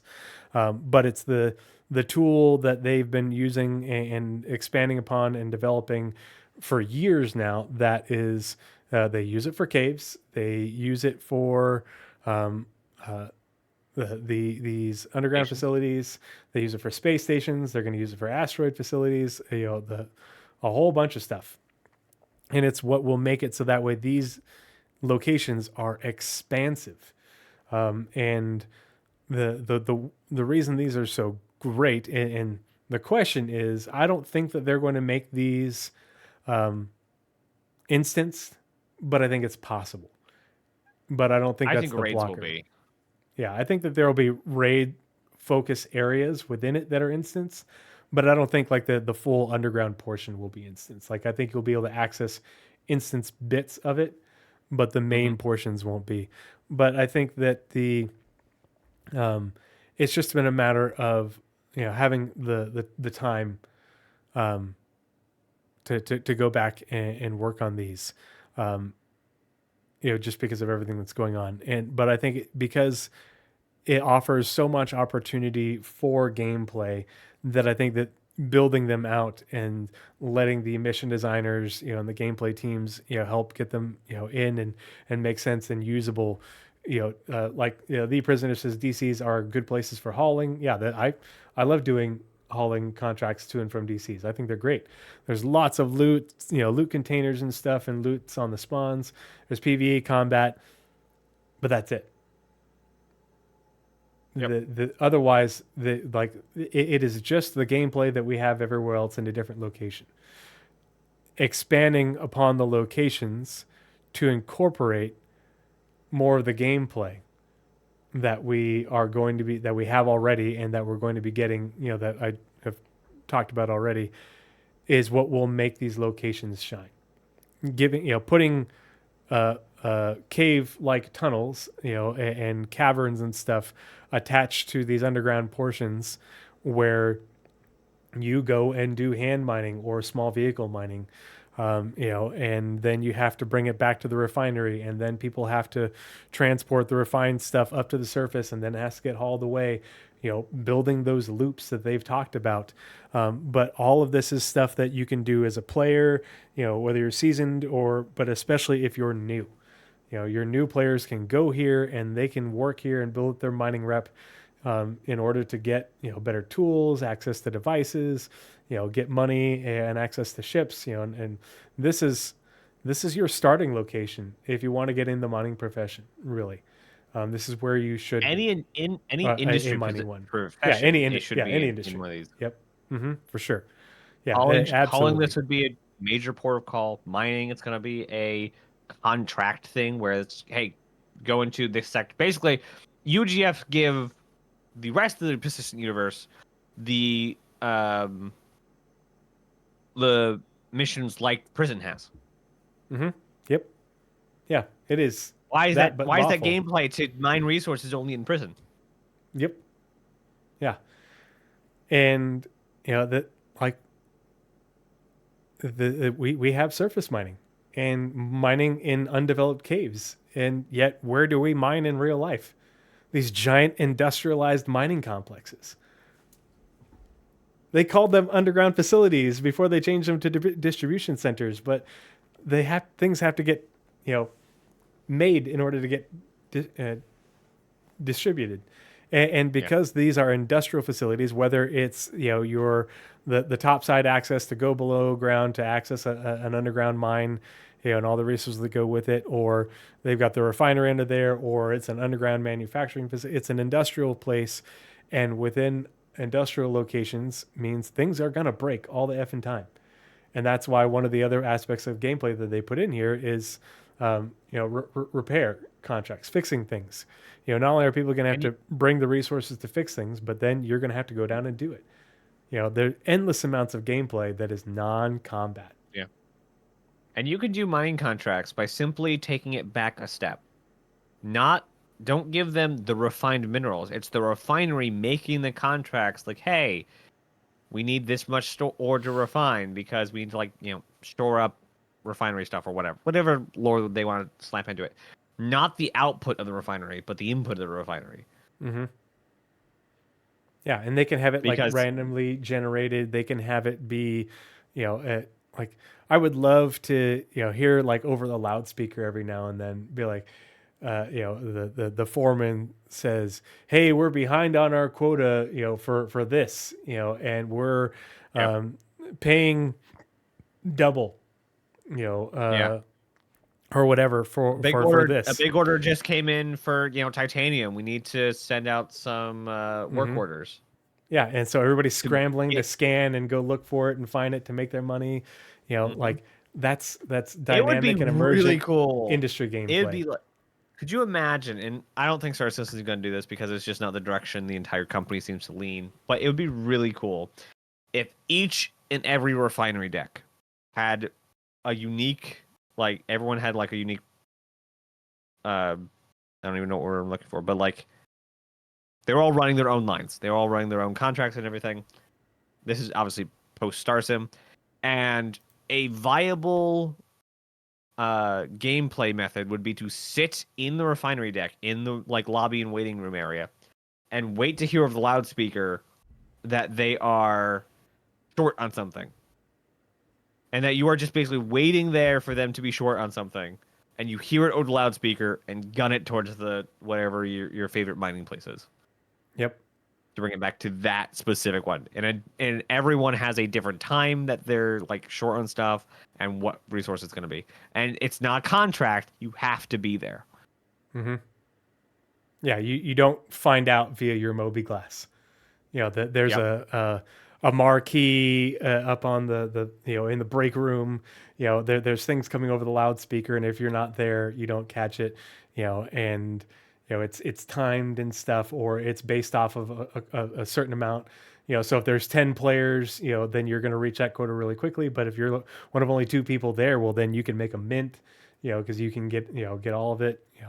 But yeah, and I totally agree with what, it was Stark's Reality said, more environmental hazards. Absolutely. Yeah, we need environmental hazards for whether you're in the caves, in the mines, cave/mines, whether you're doing the repair gameplay, that there needs to be risk of an accident, just like there's risk of a rock breaking and, blowing up in your face. But it's the 30th century. Yeah. Does the UE offer workman's comp? No, you have to pay for that yourself. None of the even the biggest companies in the game don't do workers' comp. They shoot you in the head because you respawn. Mm-hmm. Cuban said that in a newsletter. Not that they shoot you in the head, but look at this amazing technology that we've uncovered. Now we can spend less on workers' comp and more on just making them work till they die. And so this is the Journey to 4.0, and that aged really well, from CitizenCon 2952, that panel. And so there was lots of really great concept art that they showed in here, and I loved the people, when Naz and I say we enjoy listening to him talk, it isn't so much of there's a lot of stuff that gets lost in hearing, I'm brain farting about his name, but the art director, he talks a lot about inspiration and their design philosophy and stuff, but he also talks a lot about things that they intend for it and what they want from it, and how their conversations have gone with designers. And so it gives you a lot of insight into where this is going to be going, and we're not there yet. And I think that this is the year to get there. The concept art is, it's all stored in the subscriber vault. But you can also glean it from the video, but it's a really good watch, and I rewatched it before this. But it's just really cool to look at and realize that, hey, this is all, so much of this is made with assets that are already developed. It's a matter of artists and designers coming together, throwing the pieces together to make it look good, and then giving it function, and then putting the gameplay that we have in it, or the gameplay that we have coming very soon, from the ongoing feature work, into it, and making it work. And a lot of the emphasis was on like the tunnels and the access points, but it was the tunnels and the access points that then get you to the gameplay locations. Giant effing refinery. We have refinery decks. This is going to be a refinery deck under the ground where, you go and you bring in materials and you put it in, you get a refinery job, and, or you submit it for your payout and everything, lots of options. But,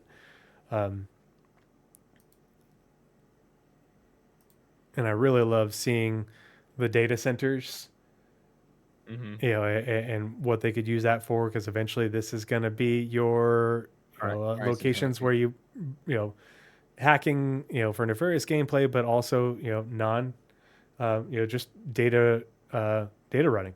Yeah. Go patch the servers. So they access Go upload the new bearing designs to the thing. Unimproved portions for mining.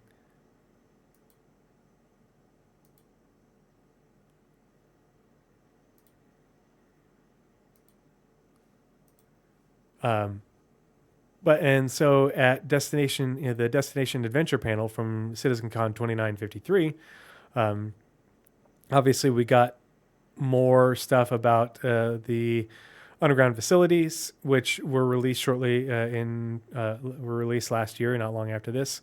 And they talked to us about the raids that,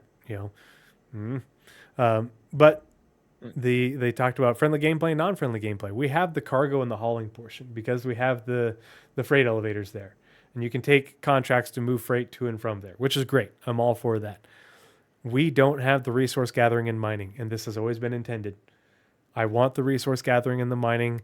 I want the refining that goes through that, and then with engineering and the resource network, the maintenance aspects of that, because that's where we get more use for this tool. That's this is what generates the need for a two-handed mining tool, along with hey, we have got the geo, we've got the rock, all that. But more friendly gameplay that's geared towards the new players with their small ships, and they're just starting out. A really great way, and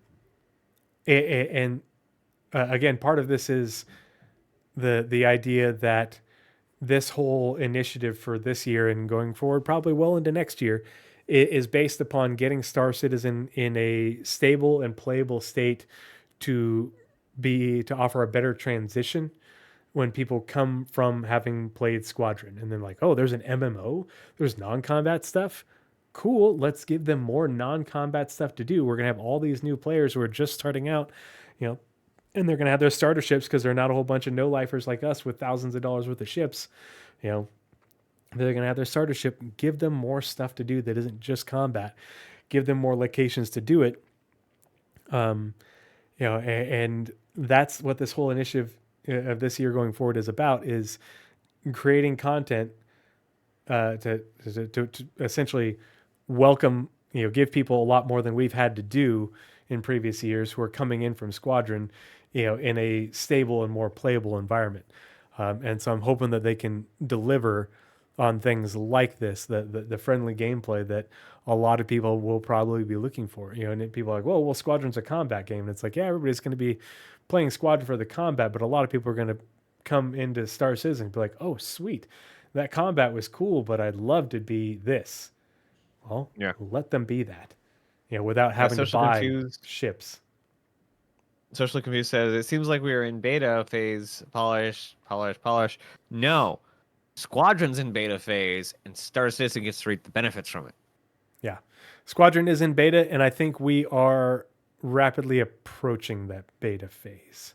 I think Star Citizen is going to be entering into the beta phase as we near Squadron's release, and not in the traditional beta phase where all the features are in, but in terms of stability, playability, and enough of the features are in to call it more of a beta. If it's Close. early, if Squadron's early 26, which is where I think it is, somewhere around Invictus, then I don't think we'll get building and crafting in. But if it's late 26, we'll definitely have it in. Yeah, see, and they are working so fast on it. And I'm actually the more pessimistic one, ironically, because I think that it's going to be closer to Q3, Q4, more CitizenCon timeframe. Yeah, those are the 2 times. You either have an Invictus launch or you have a CitizenCon launch. Yeah, it'll be spring or it'll be fall. Yep.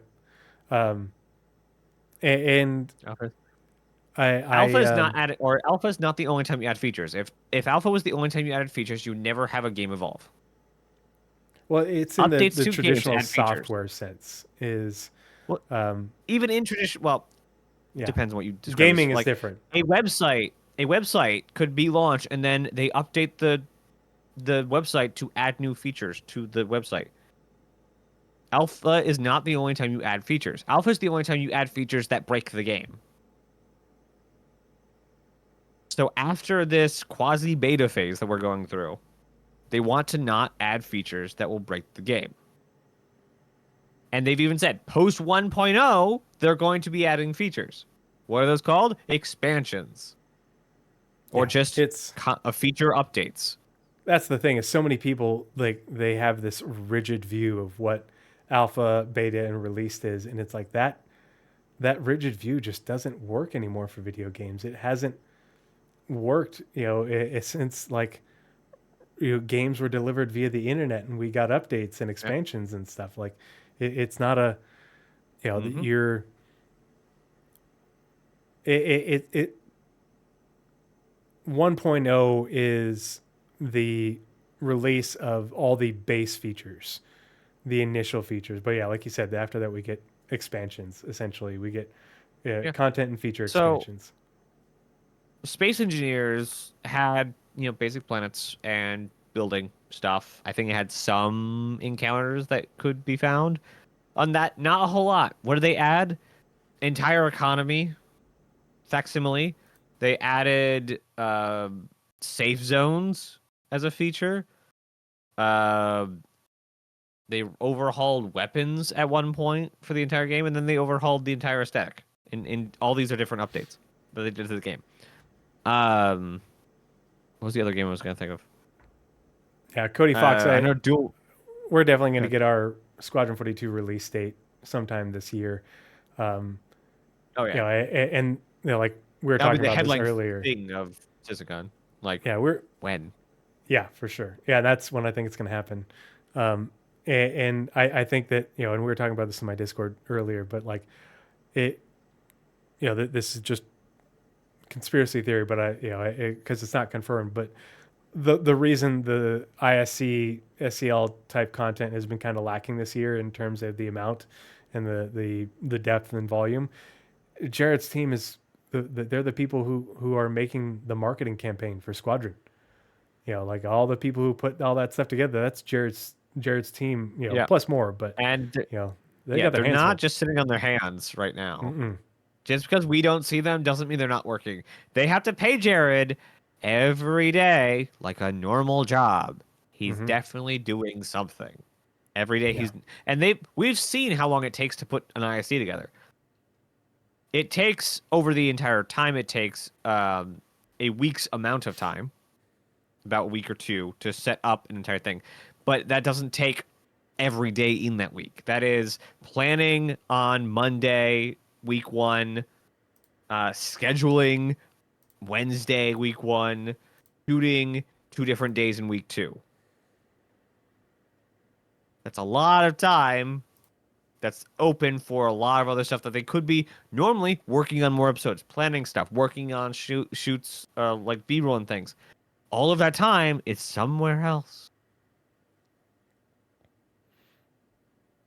And commercials don't really count. That's just the content team that does the B-roll for ISCs doing their stuff, and they're darn good at it. Yeah, it does not take as long as you think. their marketing budget is paying people to distribute it, not generating the marketing content. They're doing that in house. But yeah, like marketing is free pictures.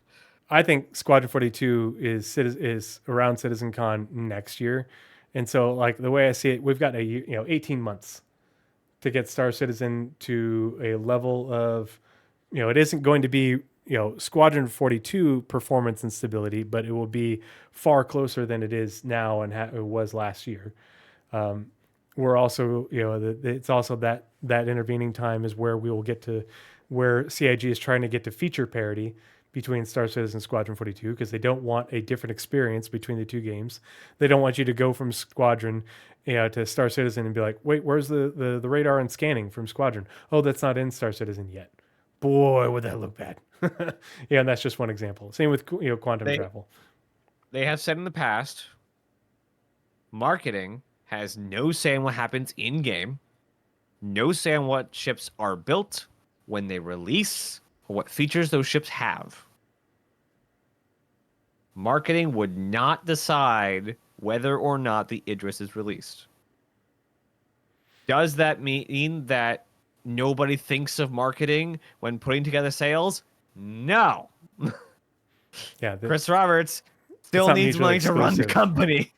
Yeah, they don't dictate, Chris say, but hey, it's done, put it out? He definitely could. But the marketing team, the 5 people that they have for marketing, have zero pull in the company.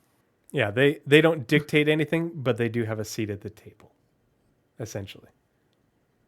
Like, bills need to be paid. It's not marketing's job to pay those bills. It's marketing's job to use the tools they have to get the money they can. Yeah. The flight models between SC and Squadron 42, like for the ships that are shared, I don't think they'll be any different. But I think that Now convince others. I will never convince others. You cannot convince people of stuff they are not willing to hear. This is why we have people who believe in flat Earth, even though they've done the scientific test themselves. You cannot convince other people of things they are not willing to be convinced of. Yeah.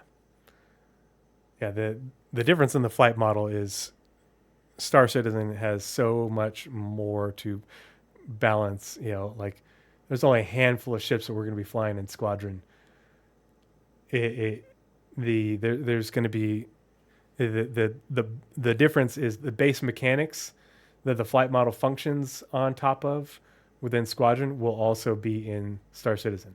Quantum travel, control services, the resource network. There's not engineering gameplay for the Gladius in Squadron, but the resource network is there. Those sorts of things will be in, and they'll be in Star Citizen, but they'll we'll still have a ways to go for fleshing them out and balancing and getting them all there. But the system itself will be in, and it will be familiar. Yeah. Hey, we made it easy 2 hours. I got one more. We did, and then we got got one more. 2 honorable mentions. Oh yes, honorable mentions are important. All right, Yes. Are you ready for me to switch screens? Yes, this one's really simple. More ground vehicles. Yep. 100%. Specifically, the trucks that we've seen. Like, oh my gosh, I want these trucks. And people we've seen the RSI tanker for years and years and years and years and years and years. But I also want a flatbed for those roads we speak about previously. But so much more ground vehicle stuff. And we're gonna be getting stuff in that with the building, base building. There is a trailer thing. And we have actually, I didn't even mean for this to work like this. We also have, we have the CSV FM, which is the builder. We know what this is now due to leaks, but a Grey Cat vehicle, for those who don't know leaks, which I picked that out. It was a Grey Cat a week after CitizenCon because of the headlights. And then we have another Atlas platform something. I think we also know what this is because of leaks, but I refuse because it's combat related. So we have some new vehicles, but obviously not these ones. And we don't have a big flatbed. I basically want a nomad like pickup just on a truck instead of a ship. Because trucks can be way smaller than ships. There we go. That's actually on screen. Because they don't need all the like thrusters and fuel capacity. They're one with batteries. Yeah, and I'd also want like smaller, well, not truck size, but like bigger than what we have, smaller than ships. Batteries are part of resource network in engineering. Yep.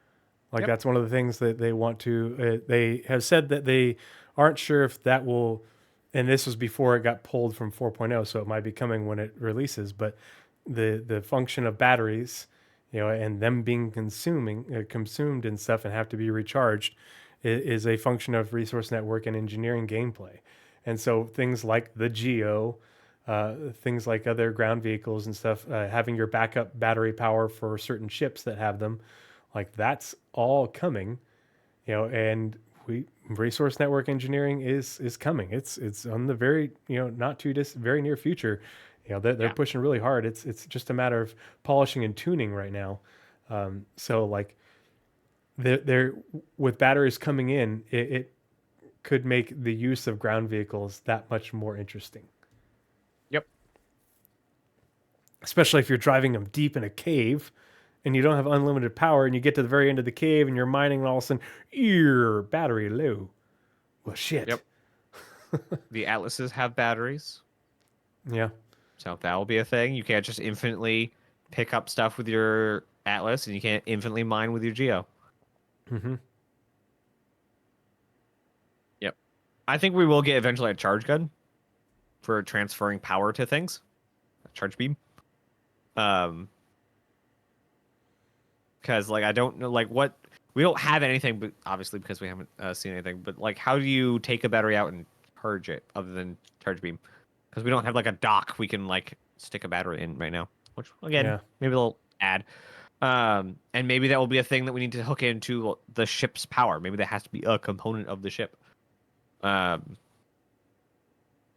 keep losing the thing I keep trying to say. Oh, the EPTU. The EPTU, because so there was a quote, and I think we talked about this the last two Pathfinders, but the stuff that is in the dev branch right now is a bit intertwined because like graphic stuff touches a lot of other stuff. The engineering gameplay touches a lot of it. Peeling out like engineering or the graphics updates out of the dev branch is nigh impossible. It would take a lot more work to peel them out than to just give us the EPTU of a lot of mess that's in the dev branch right now. And I really hope, and I suspect, if they want to get any sort of progression on the engine right now, that we should be getting an EPTU with this basically catastrophic amount of progression on the engine side. Because it is engineering, new flight model, quantum travel, ray tracing, crafting, base building. I don't think crafting and base building are going to be done, but crafting may be in some form in the dev branch by the time we get it. But there's a lot of stuff that breaks a lot of stuff in the dev branch right now, and we need an EPTU for that. And I suspect they'll be doing what they did for 4.0, because I really liked how they did it for 4.0. Is this is going to be a live, like they're going to get it to a version, like they're going to do EPTU, and then PTU is going to be a live version on PTU. And then once it's done enough, they'll just graduate that into the future, keeping the progression. Because I think that's a really good way to reward the people who slog through the PTU and actually get the stuff. Yep. All right. On to honorable mentions. Honorable mention number 1. Do I have this? And in again, correct these order? are candid. So I haven't seen Naz's list, and he hadn't seen mine. So I'm looking forward to these. Because he told me I have honorable mentions, but I'm not telling you what they are. Cargo decks being actual freaking cargo decks. Oh, We have never seen this back room. I want this back room so I have no idea what this is God, for. I hadn't seen that concept art in ages. And I thought of a mission you could have in back here. A warehouse worker. Your job is to take it from Bay 4 to Bay 5 or Bay 18. And it's just like miles and miles of, like they have plenty of space in stations. Run 50 miles of back rooms and let us use the CSV to move cargo. There is a lot of art here that just went unused. Mm-hmm.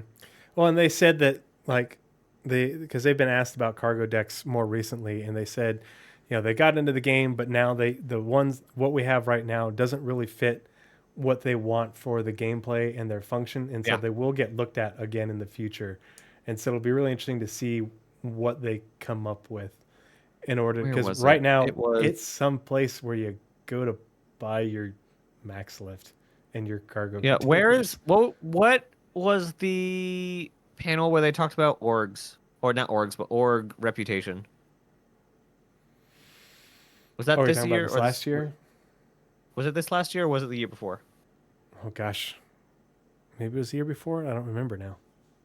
With the reward containers. Yeah,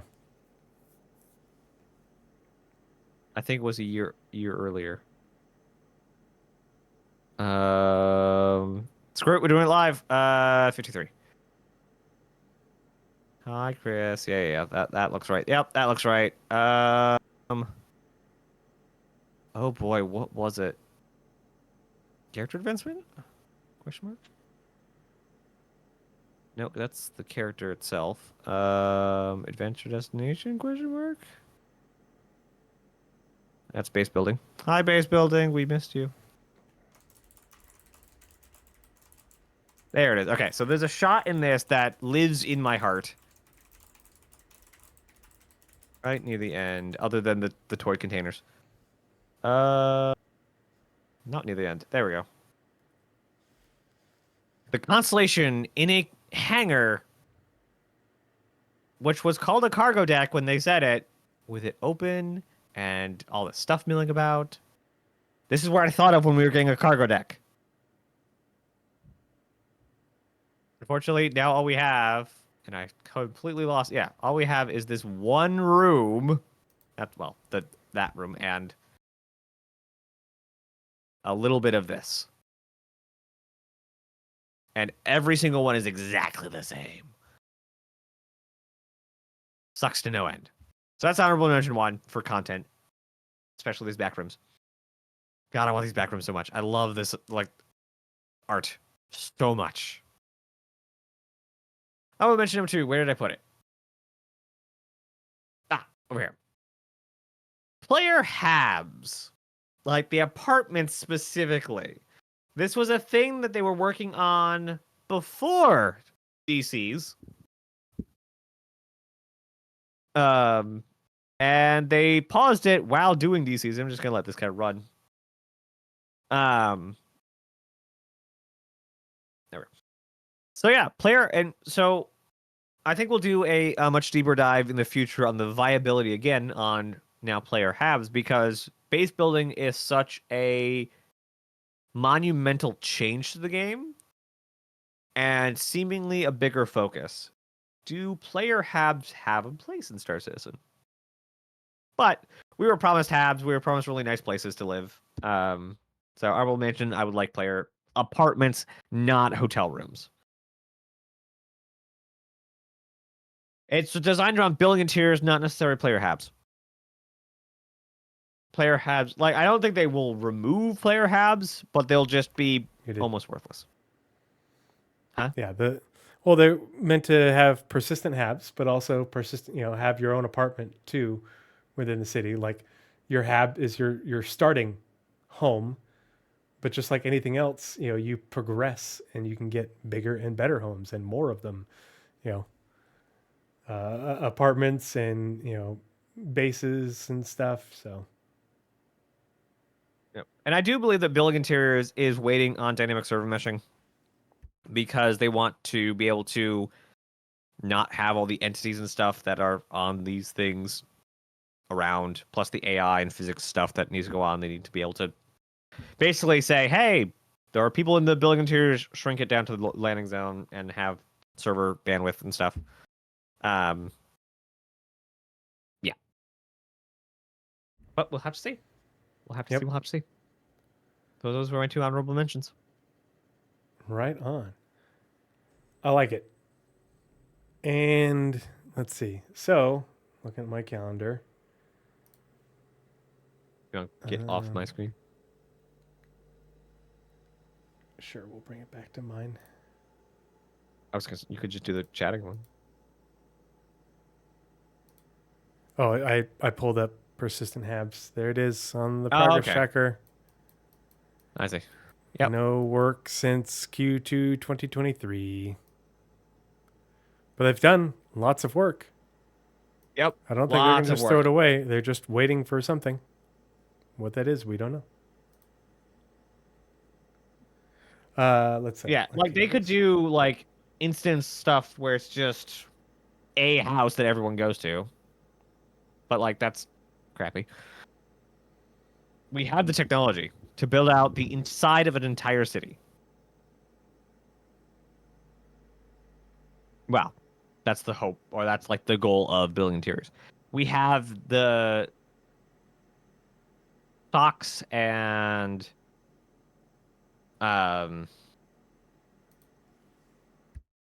entity calling and all of this other stuff that lets us build out, or lets them build out, the entirety of an interior of a city. Underground roads, restaurants, apartments, whatever they want in there. And then to not load anything into the server or onto the client that isn't seen or being used. That it is virtually no cost to them if nobody's there. And then if they need server bandwidth, they're working on technology to make the server be able to dynamically give itself more bandwidth. So having many thousands of player apartments is not the problem. Instancing apartments and stuff like that makes no sense to me because you want them to be crammed. You want to see the population there. Instancing the mission stuff, that makes sense because you don't... Even Little Big Planet. So Little Big Planet 1 had a device that you put in your level when you built a Little Big Planet level. It was this little gate that you walked over, or this little sign that you walked over. Once you passed that, it disabled matchmaking. Because when you're 50% through the level, you don't want something to spawn in.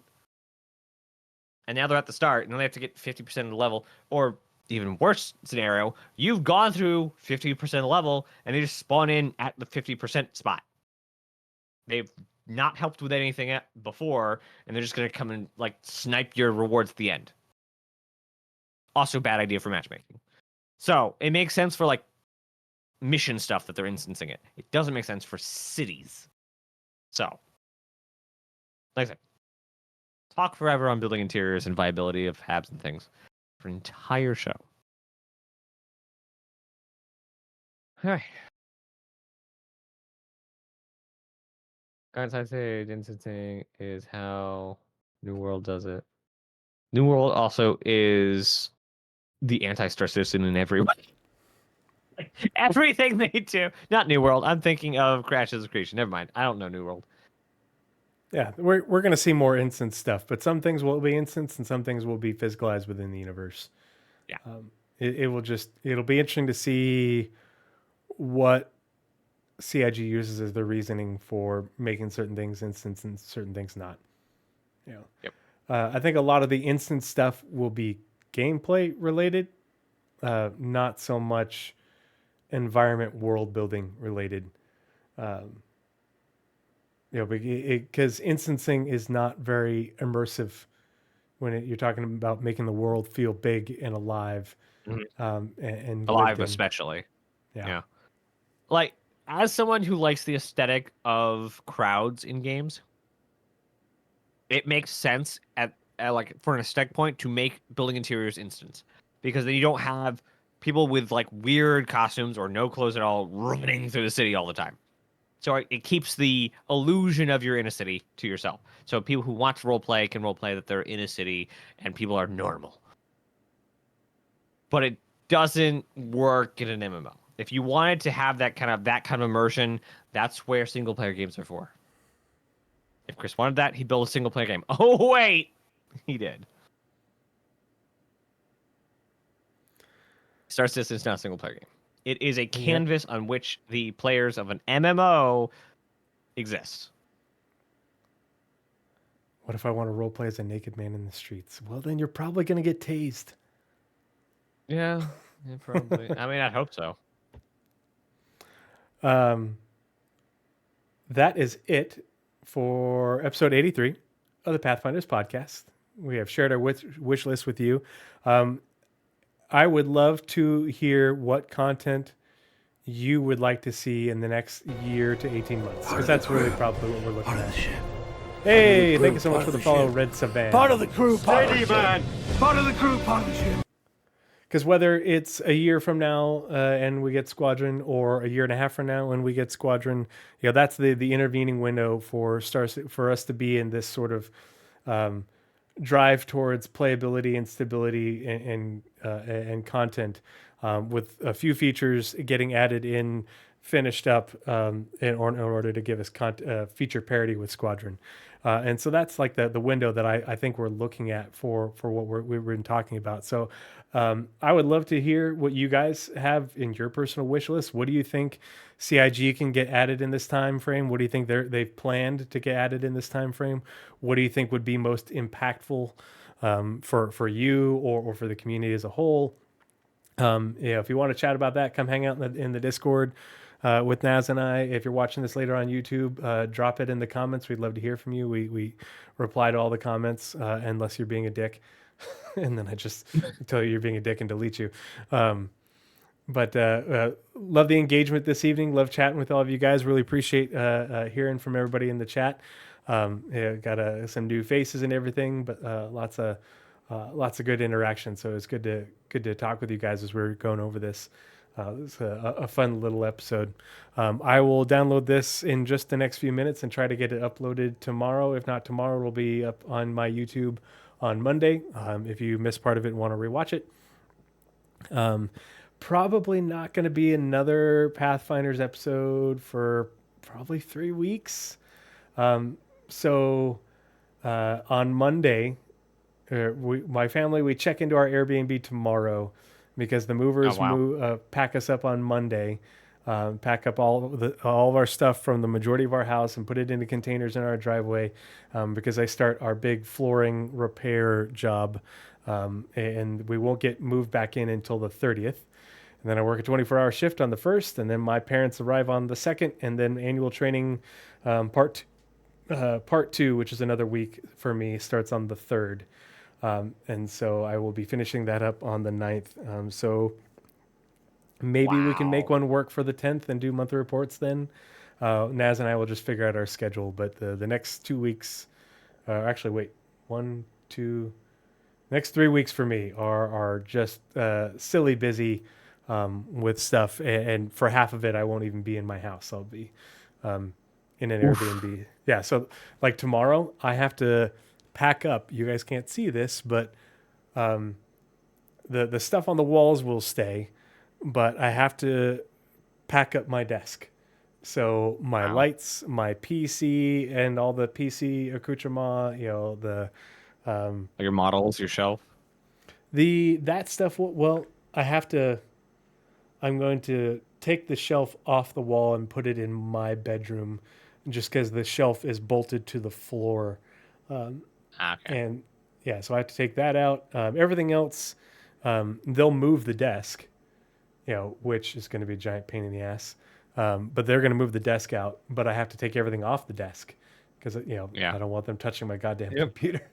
And Makes so, sense, yeah. I'll have my laptop with me actually, I'll probably set up my computer, but just the desktop and a monitor, keyboard and mouse at the Airbnb. But yeah, I won't have any of this for the next week and a half starting tomorrow, and then once that ends, then I go right into another week of annual training with the Army, so I'll be gone for most of that anyway, and even when I am at home sleeping in my bed, I'll be exhausted. So yeah, giant pain in the ass for them. But the very exciting thing is, so I have an Uplift is the brand standing desk, so it's powered standing desk. But I bought it when I had my old house, and my office was in the upstairs living room, and so I had a ton of space. And now I'm in a much smaller office den in my new house, and so I have this left or this return on the right hand side. It's an L-shaped desk, and so I don't want that return anymore. It takes up space, and I don't use it. It's just a convenient place for me to just make a mess out of. And so I'm selling this desk, and so I'll take pictures of it tomorrow and get it listed. But I bought a new Secret Labs powered standing desk when it was on sale a couple weeks ago. So when I move back into my office, the movers will move my new desk in, and Oh, nice. and then I'll be able to put everything back up together because my sticks, my VKBs, are just sitting on my desk, and I want to get the Monster Tech sliding mounts, so that way I can slide them out of the way. But with a desk with a return on the right, I've got no room. Yeah. They can't slide that makes anywhere sense. to get out of the way. Yep. And so if I want to be able to really, fly effectively how I want to and transition back and forth from flight to mouse and keyboard, I got to be able to do that. So it'll be fun to get it put back together to actually do the cable management how I want, make it pretty. I've got I bought a set with a dual monitor mount to go with the single monitor mount that I already have. So I'm going to get a third monitor. So I have my main game monitor, and then I'll have another one for Discord and another one over here just for my keybinds because I can never remember them because I'm old. What's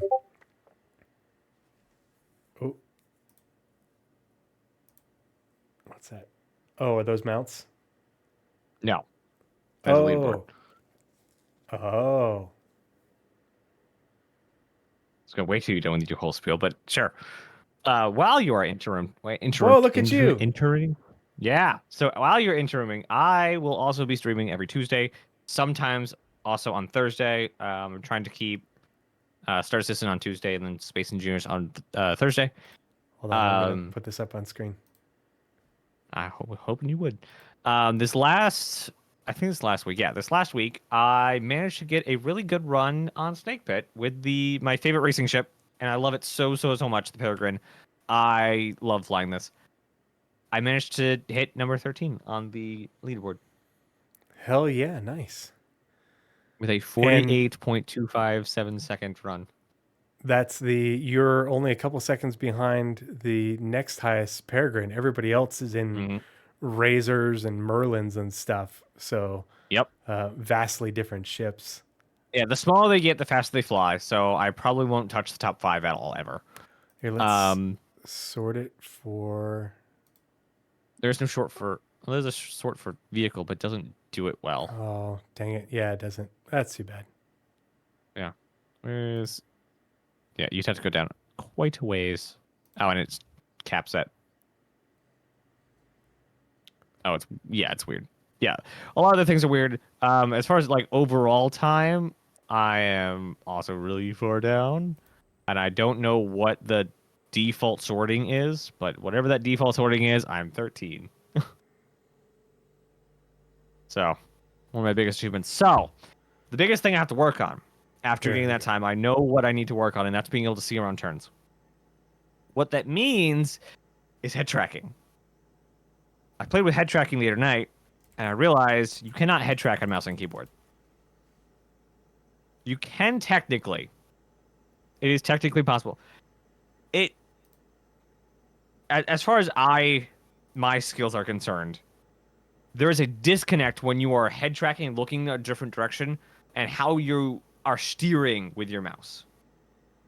So basically, I need to do the HOTAS setup, or at least I have 3 sticks and a throttle sitting over on the shelf, and a steering wheel and pedals. So I could do a lot with those.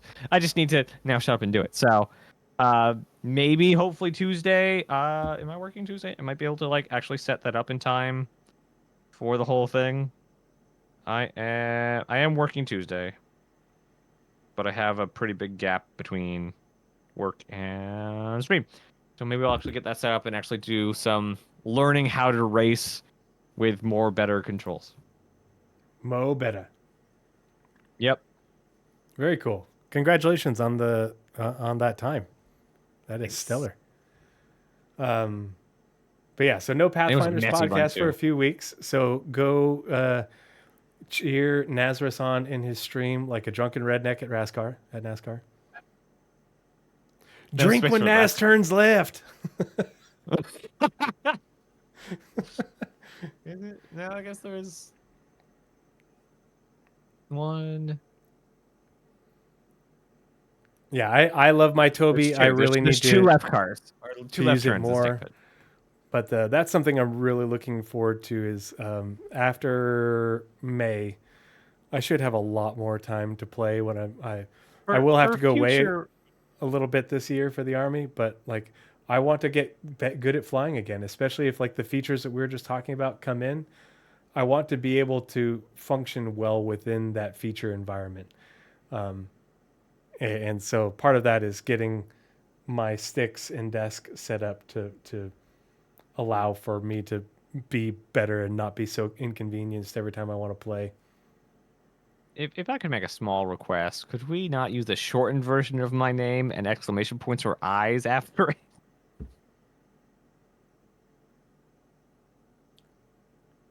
I don't get it. Nazi. Oh. Ooh.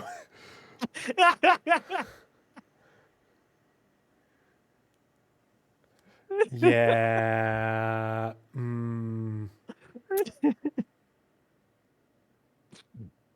So if we want to use exclamation points, could we please use the whole name? That is fair.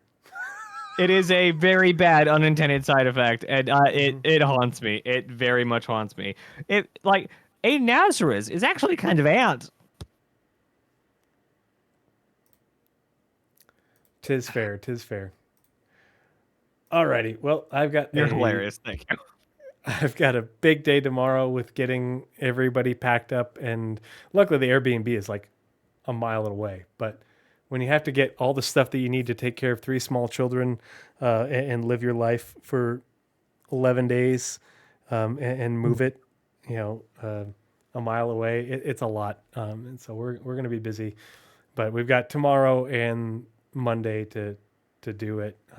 And luckily I don't work again until Friday. What? Did we just Hey, become best Brennan friends? G, Yep. thanks so much for the sub. Really appreciate it. Thanks for the support. You are totally fine, man. You can watch the VOD. It'll be up on YouTube. You're good, bro. Did you get lost on your bicycle? What? Brennan's that been joke posting somewhere. pics of his bike, and he's been riding his bike all about town in the nice. Discord. He was riding in the snow the other day like a flipping madman because he lives in high altitude Colorado. But Nice. yeah, I of course will be still active in the Discord. Please go hang out with Naz on his streams and show him some support. It will entertain me greatly if people are yelling in his streams like drunken rednecks watching NASCAR. That will make me very happy.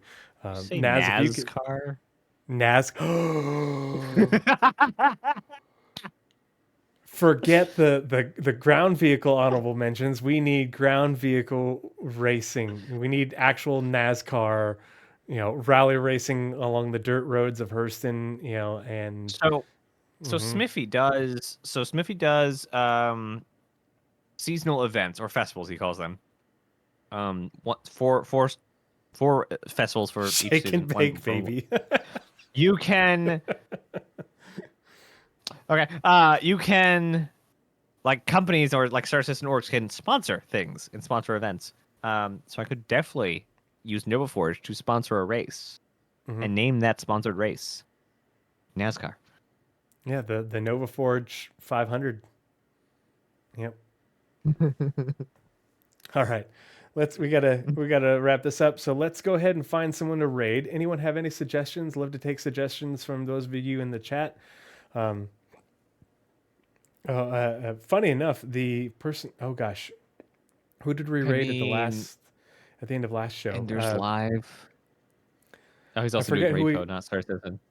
I forget who he rated at the end of last show. Turned out he is a Army helicopter pilot who is currently stationed down at Fort Novosel, Fort Rucker, as doing something in training other pilots down there to be helicopter pilots or better helicopter pilots. I'm going to be at Fort Rucker in September. So, yeah. And so we were talking, I watched his stream for about a half an hour after we ended our show. And so I told him, when I go down to Fort Rucker in September, I'll hit him up and we'll get a beer together. So really looking forward to that. So whoever suggested that streamer for me, whose name I followed him now, so I know where to find the name, but I appreciate that. It was pretty cool to chat with him, because not only that, he was prior Army infantry before becoming an officer and going to become a pilot. Or maybe he became a warrant, I don't remember. But so we have very much shared heritage, because now I'm Army medevac. Sugar Wallace is doing hauling. Okay, let's see. Let's see if I can. Oh, it shows up on your screen. That's fun. It does. Let's see. Spelling SUGH. Sugar Wallace. Sweet. Sugar Wallace is cargo hauling for the win. He has 20 people watching, so let's go send them a raid, show them some love, give them show them some support. And we appreciate all of you guys hanging out with us this evening. Hopefully we'll see you again in a few weeks. Come join the Discord and hang out and chat. And we will see you guys again soon. Cheers. Goodbye. Bye, everyone.